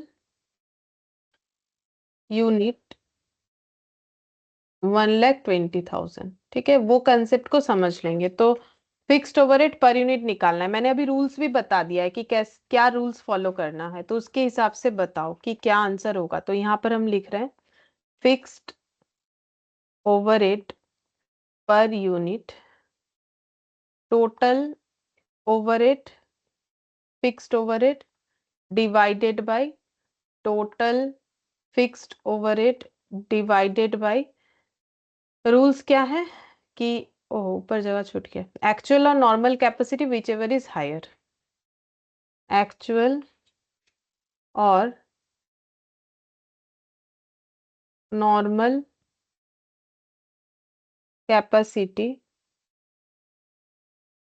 which ever is higher, actual और normal capacity which ever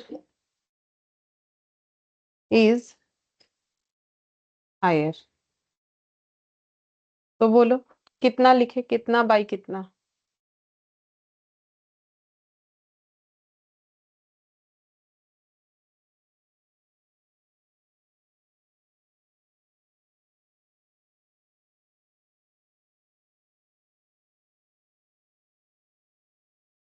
बोलो कितना लिखे, total factory overhead divided by actual और normal capacity whichever is higher, तो बस देख देख के बताना ही तो है। बोलो।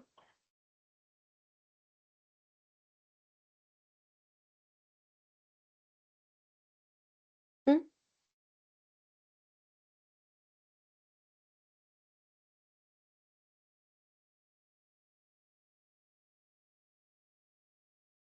बोलो।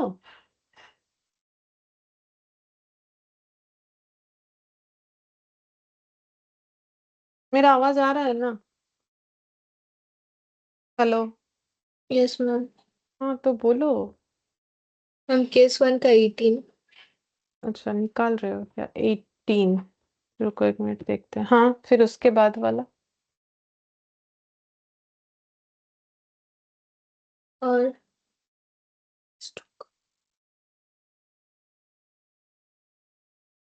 केस टू का 15। हम्म। सही तो है। ये तो आसान है, इसमें इतना चिंता करने का क्या है। टोटल फिक्स्ड ओवरहेड बता दिया है, और विच एवर इज हायर लेना होता है नॉर्मल यूनिट और जो है एक्चुअल। तो 1 लाख और 90 में 1 लाख हायर है, 1 लाख और 1 लाख 20 में 1 लाख 20 हायर है, तो डिवाइडेड बाई 1,20,000। तो इसमें हम लोग का आ रहा है ₹15 पर यूनिट। ठीक है।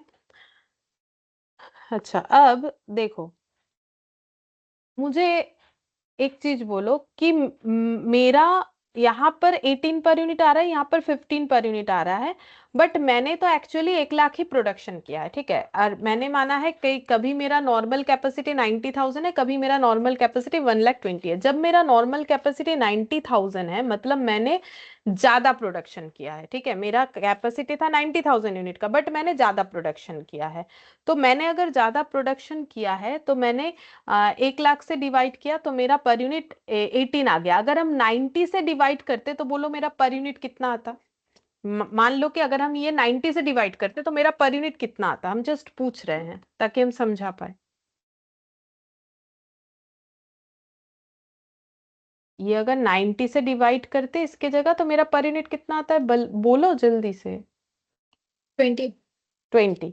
तो अब बोलो इसमें मेरा कॉस्टिंग प्रोडक्ट का क्या आ रहा है और इसमें क्या आ रहा है? तो अगर हम 18 लगा रहे हैं तो मेरा कॉस्ट क्या हो रहा है, कम या ज्यादा? अगर मेरा पर यूनिट कॉस्ट 18 है तो कॉस्ट कम है, और मेरा पर यूनिट कॉस्ट 20 है तो कॉस्ट ज्यादा है। तो मेरा तो टारगेट यही रहता है ना कि मेरा कॉस्ट हमेशा कम हो। पहले इतना बात को समझते हैं। ठीक है, फिर इसमें देखो, मैंने 1,20,000 से डिवाइड किया तो मेरा 15 आया। अगर इसके जगह हम 1 लाख से डिवाइड करते, क्योंकि मेरे पास तो दो ही ऑप्शन है ना, या तो इससे डिवाइड करो या तो उससे, लेकिन हम इसी से क्यों करते हैं वो हम समझाने का कोशिश कर रहे हैं कि हायर से ही क्यों डिवाइड करते हैं। ठीक है, तो अगर मैंने ये 15 डिवाइड किया तो 15 आया। अगर इसके जगह हम 1 लाख से डिवाइड करते तो फिर मेरा कितना आता? अगर हम 1 लाख से डिवाइड करते तो मेरा कॉस्ट कितना आता? 1,20,000 के जगह हम किससे डिवाइड कर सकते थे? 1 लाख से, क्योंकि एक्चुअल तो यही है ना, मेरे पास तो दो ही ऑप्शन है, या तो 1 लाख या तो 1,20,000। तो रूल्स बोला है 1,20,000, लेकिन हम बोल रहे हैं अगर 1 लाख से डिवाइड करते तो मेरा कॉस्ट पर यूनिट कितना आता? 18 लाख बाई 1 लाख डिवाइड करने से कितना होगा ये कम नहीं है। बोल? कितना आएगा बोलो? 18।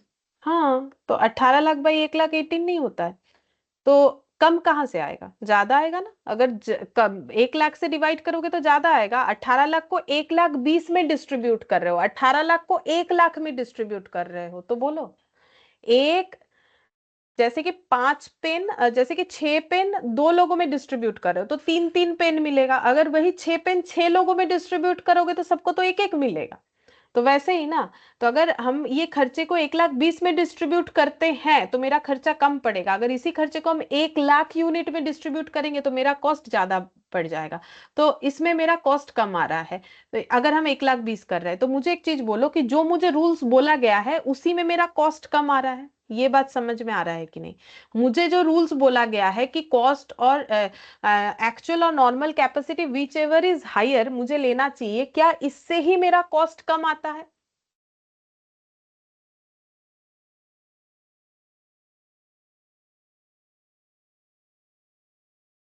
बोलो। अरे 18 और 20 में कम कौन है? 18 और 20 में कम कौन है? 18। तो ये 18 कब कैसे आया? ये करके आया ना। 90,000 से डिवाइड करने से तो मेरा 20 आएगा, और अगर 1 लाख से डिवाइड करेंगे तो 18 आएगा। तो मेरा किस में कम आ रहा है? अगर हम ये रूल्स को फॉलो कर रहे हैं तो मेरा कॉस्ट कम आ रहा है। तो मेरा कॉस्ट कम करना ही तो मेरा टारगेट होता है। मेरा कॉस्ट ज्यादा हो ये तो हम नहीं चाहेंगे, इसीलिए ये रूल्स बनाया गया है कि एक्चुअल और normal capacity whichever is higher, हमेशा वो लो। हायर से डिवाइड करने से पर यूनिट कॉस्ट कम आएगा। जैसे मैंने अभी बोला कि 10 को हम लोग 5 से डिवाइड करेंगे तो 2 होगा। अगर इसी 10 को हम लोग मान लो इसको अगर हम लोग 2 से डिवाइड करते हैं तो पर यूनिट ज्यादा नहीं आएगा। तो जितना ज्यादा से डिवाइड करोगे टोटल वैल्यू को, पर यूनिट वैल्यू उतना कम होता है। बोलो ये बात समझ में आता है मैथमेटिकली? जैसे मैंने अभी एग्जांपल दिया कि 10 पेन 5 लोगों में डिस्ट्रीब्यूट करोगे और 10 पेन जो है एक में डिस्ट्रीब्यूट करोगे। तो जो भी हो, ये मुझे समझाना था तो हम समझा रहे हैं कि ये वाला जो है 18 और 15, ठीक है, ये हमारा टारगेट हमेशा ये होना चाहिए कि मेरा कॉस्ट पर यूनिट जितना कम आए उतना मेरे लिए अच्छा। तो ये कम करने के लिए मुझे क्या करना पड़ेगा, एक्चुअल और normal capacity whichever is higher में करना पड़ेगा। अब ये चीज, फिर ये एक पॉइंट, दूसरा और एक पॉइंट समझना है इसमें कि कॉस्ट तो हम कम कर रहे हैं, लेकिन एक चीज सोचो कि मैंने एक्चुअली 1 लाख यूनिट प्रोडक्शन किया है और मैंने यहाँ पर देखो 18 पर यूनिट करके मेरा ये केस 1 में खर्चा आया है। तो 1 लाख का खर्चा 18 लाख होता है। ये तो मेरा पूरा मैच हो गया कि मेरा 18 लाख का ही फिक्स्ड ओवरहेड है, मेरा पर यूनिट 18 करके 1 लाख पे 18 लाख का ही खर्चा रिकॉर्ड हो रहा है। बट जब हम 15 पर यूनिट करके मान रहे हैं तो मेरा 1 लाख मैंने एक्चुअली प्रोडक्शन किया है, तो मेरा कितना टोटल ओवरहेड निकल के आएगा। मैंने तो एक्चुअली 1 लाख यूनिट प्रोड्यूस किया है, तो मेरा टोटल फिक्स्ड ओवरहेड फिर कितना निकल के आएगा अगर मुझे रिकवरी 15 पर यूनिट करके दिया जा रहा है तो? मतलब हम अपने प्रोडक्ट में 15 रुपीज चार्ज करेंगे ना, तो 15 रुपीज चार्ज करने से 1 लाख यूनिट में तो 15 लाख का ही रिकवरी होगा, लेकिन मुझे रिकवरी कितने का करना पड़ेगा? जैसे इसमें तो बात खत्म, 1 lakh unit at the rate of 18, तो 18 लाख जो है वो रिकवर हो जाता है इस प्रोसेस में। बट यहां पर 1 lakh unit at the rate of 15 करके कितना रिकवरी होता है, पहले ये बताओ।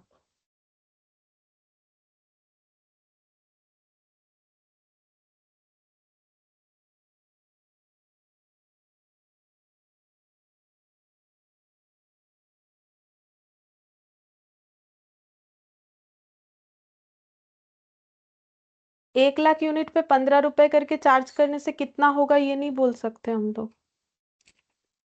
15 लाख। तो फिर 15 लाख होगा, लेकिन मेरा एक्चुअली खर्चा कितना है? फिक्स्ड ओवरहेड तो मेरा फिक्स्ड ही रहता है ना, तो एक्चुअली खर्चा मेरा कितना है? यहाँ 18 लाख है, 18 लाख का रिकवरी हो रहा है, बट यहाँ तो 15 लाख का ही रिकवरी हो रहा है, जबकि रिकवरी कितने का करना होगा? बोलो, हम तो सारा चीज बोल के दे रहे हैं। मुझे रिकवरी कितने का 18 लाख। चाहिए? 18 लाख का, तो मेरा कितने का शॉर्टेज हो रहा है? 3 लाख। 3 लाख। तो पर यूनिट पे कितने का शॉर्टेज हो रहा है? टोटल 3 लाख, पर यूनिट पे कितना, कितना होने से प्रॉब्लम नहीं होता? ये भी 18 होता तो प्रॉब्लम नहीं होता, तो पर यूनिट पे कितने का शॉर्टेज हो रहा है? 2.5। 2.5 कैसे? अगर मेरा 18 लाख होने से ठीक होता, 15 लाख हो रहा है तो तुमने बोला 3 लाख, करेक्ट। तो 3 लाख होने से पर यूनिट पे कैसे होगा? तुम 1 लाख 20 से क्यों डिवाइड कर रहे हो? अगर ये मेरा 15 कितना होने से बात खत्म हो जाता? 18 होने से। अगर ये मेरा 15 के जगह 18 होता, फुल रिकवरी नहीं हो जाता? उसमें 1 लाख 20 से क्यों डिवाइड करें? मेरा ये 18, अगर 18 है तो मेरा 1 लाख यूनिट पे रिकवरी दे रहा है, बट 15 है तो नहीं दे रहा है, 3 लाख कम हो रहा है। तो पर यूनिट पे कितना कम हो रहा है वो तो 1 लाख से डिवाइड करने से पता चलेगा। या फिर सीधा देख लो कि 18 के जगह 15 होने से प्रॉब्लम है, तो कितना पर यूनिट कम हो रहा है?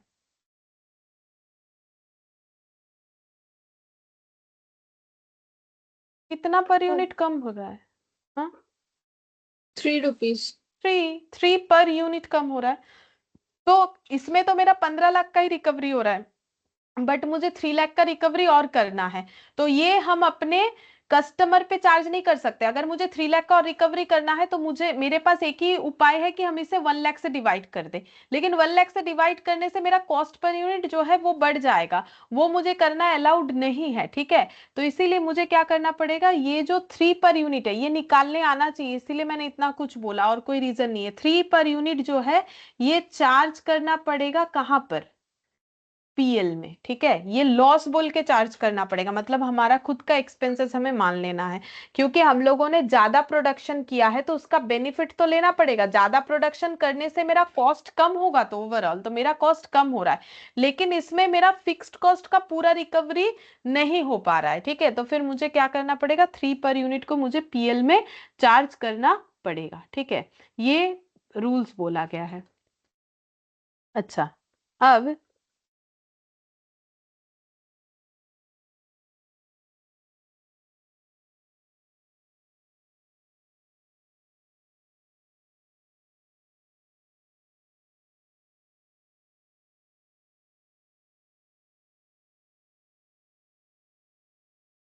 यहाँ पर example 4,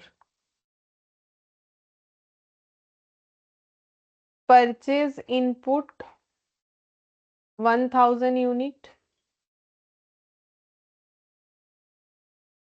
normal loss 100 unit, labour cost 7000 rupees, material cost 10,000,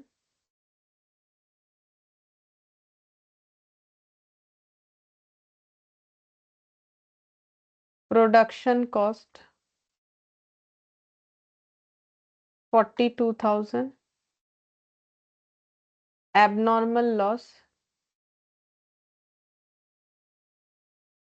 200 unit.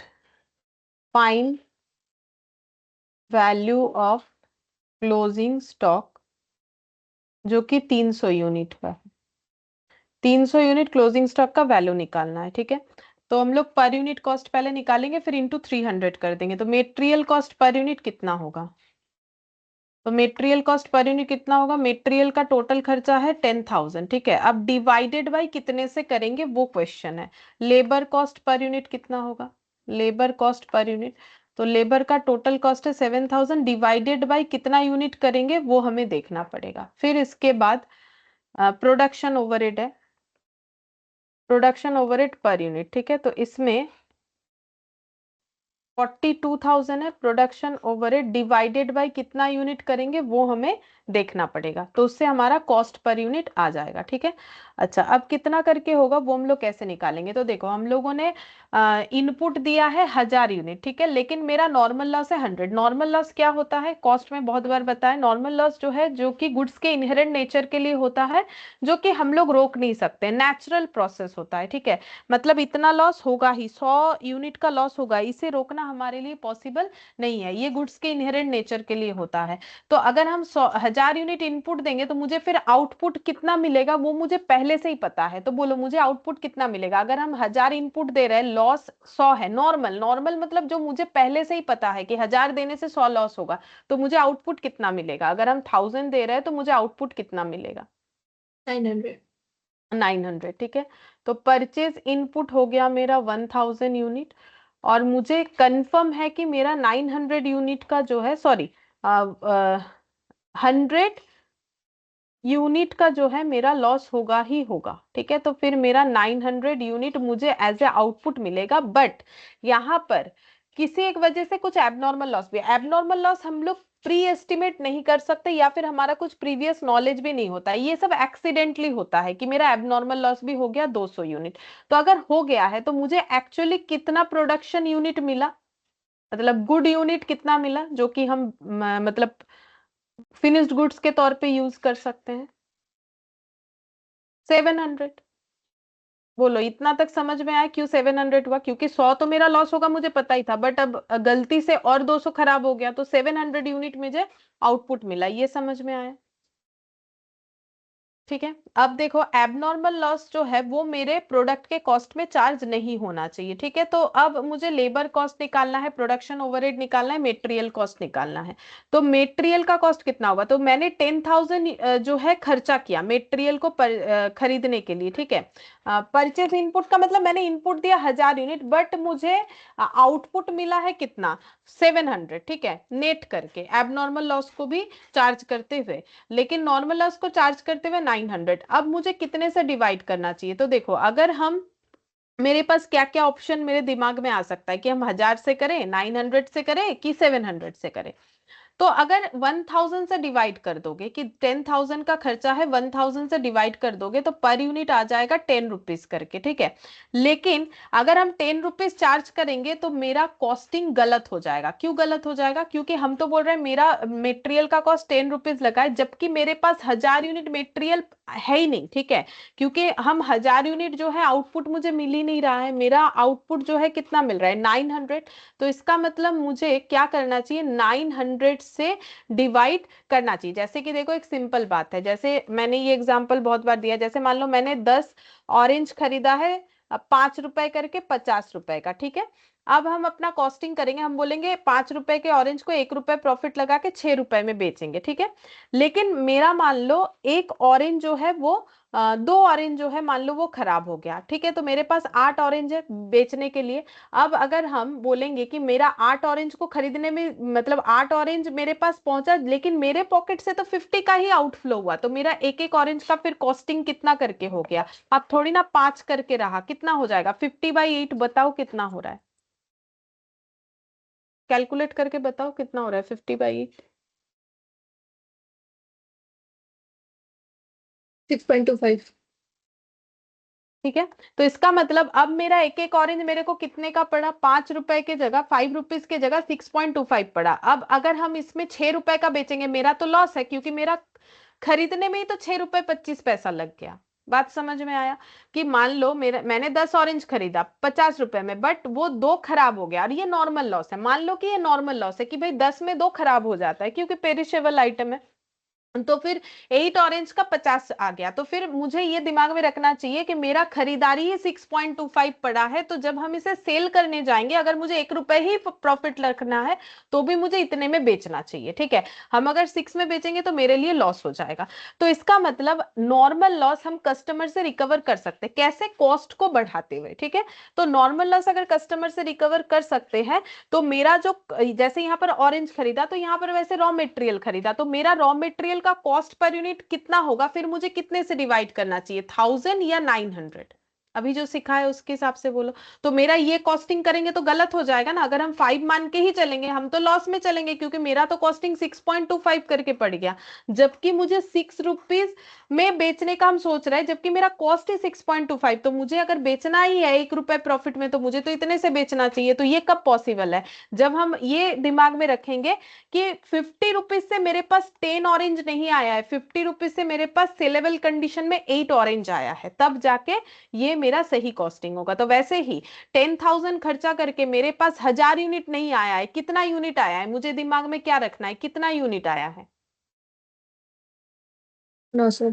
900, ठीक है। तो मुझे 900 से डिवाइड करना चाहिए। अब रहा क्वेश्चन, क्यों हम लोग 700 से डिवाइड नहीं करेंगे? तो अब देखो, अगर 900 से डिवाइड करते हो, जो कि करना पड़ेगा, तो हम यहाँ पर पहले 900 से डिवाइड करवा देते हैं। तो बोलो कितना आ रहा है? बताओ कितना आ रहा है वैल्यू? ये स्टार लगा दिया, याद रखने का पॉइंट है। कितना आ रहा है? 11.11। 11.11, ठीक है। अब बाई चांस अगर हम लोग इसको 700 से डिवाइड कर देते हैं, तो ये आ गया 11.11, ठीक है। अगर हम लोग इसको ही 700 से डिवाइड करेंगे तो बोलो कितना आ जाएगा?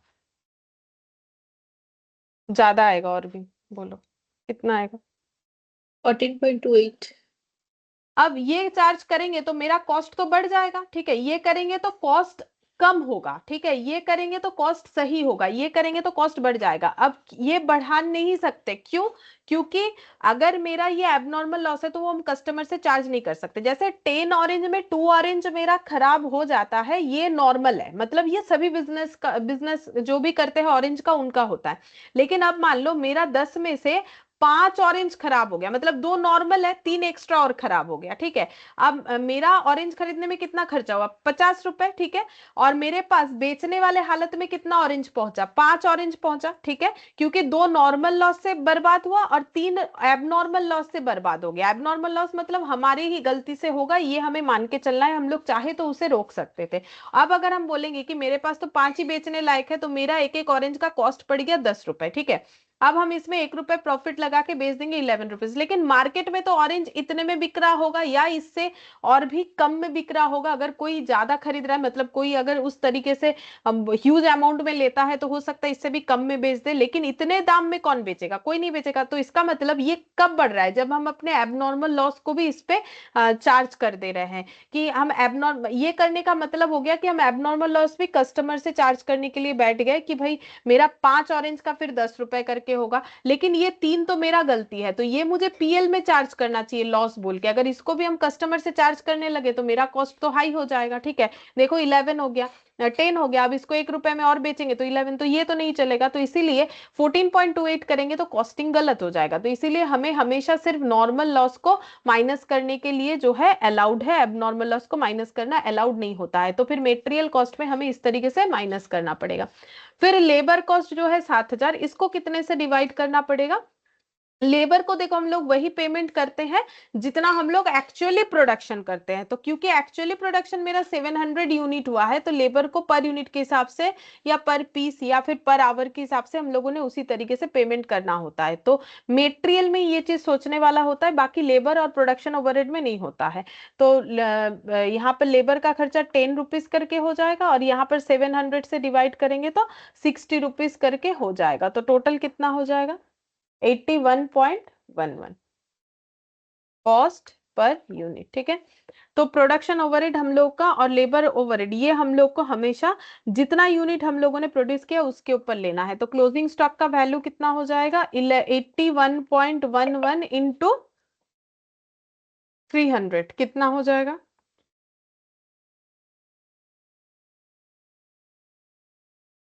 24,333।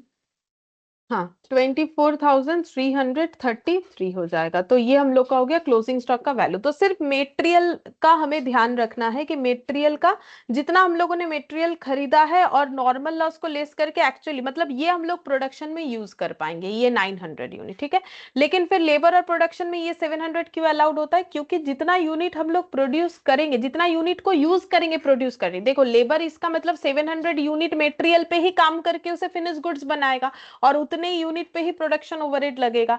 तो हम लोग तो लेबर को उसी के हिसाब से पेमेंट करेंगे, प्रोडक्शन का खर्चा उसी के हिसाब से लगाएंगे। तो इसीलिए उसमें हमारा जो फाइनल आउटपुट है 700 रॉ मटेरियल का, उस पे हमें कैलकुलेशन करने के लिए बोला गया है। ठीक है, तो ये स्टार दे दिया इसीलिए। अच्छा, अब यहाँ पर देखो अभी तक जो भी हम लोगों ने किया,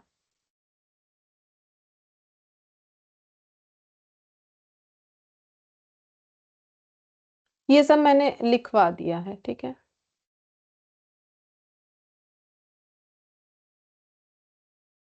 ये एग्जाम्पल 1।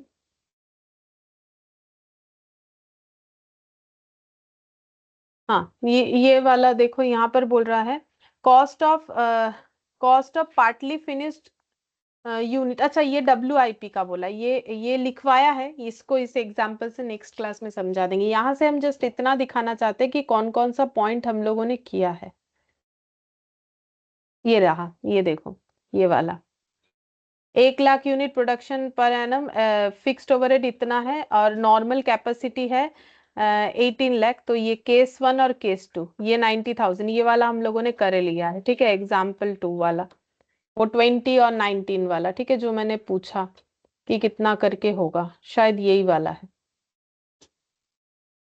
इसमें एक केस 3 भी दिया है, तो वो बाद में करेंगे। अच्छा हाँ, कन्वर्जन कॉस्ट में क्या क्या आ जाता है, फैक्ट्री ओवरहेड, डायरेक्ट लेबर। ठीक है, अब जॉइंट कॉस्ट, वो जॉइंट प्रोडक्ट बाय प्रोडक्ट जो कॉस्टिंग में पड़े हो वही वाला चीज यहाँ पर आ जाएगा। फैक्ट्री ओवरहेड फिक्स्ड भी हो सकता है, वेरिएबल भी हो सकता है। तो फिक्स्ड हुआ तो नॉर्मल कैपेसिटी और actual production whichever is higher लेना है, ये वाला भी लिखवा दिया है। हम देख रहे हैं कि जो एग्जाम्पल मैंने करवाया उसमें से यहाँ कोई एग्जाम्पल नहीं हो रहा है। नहीं, ये भी नहीं, ये भी नहीं।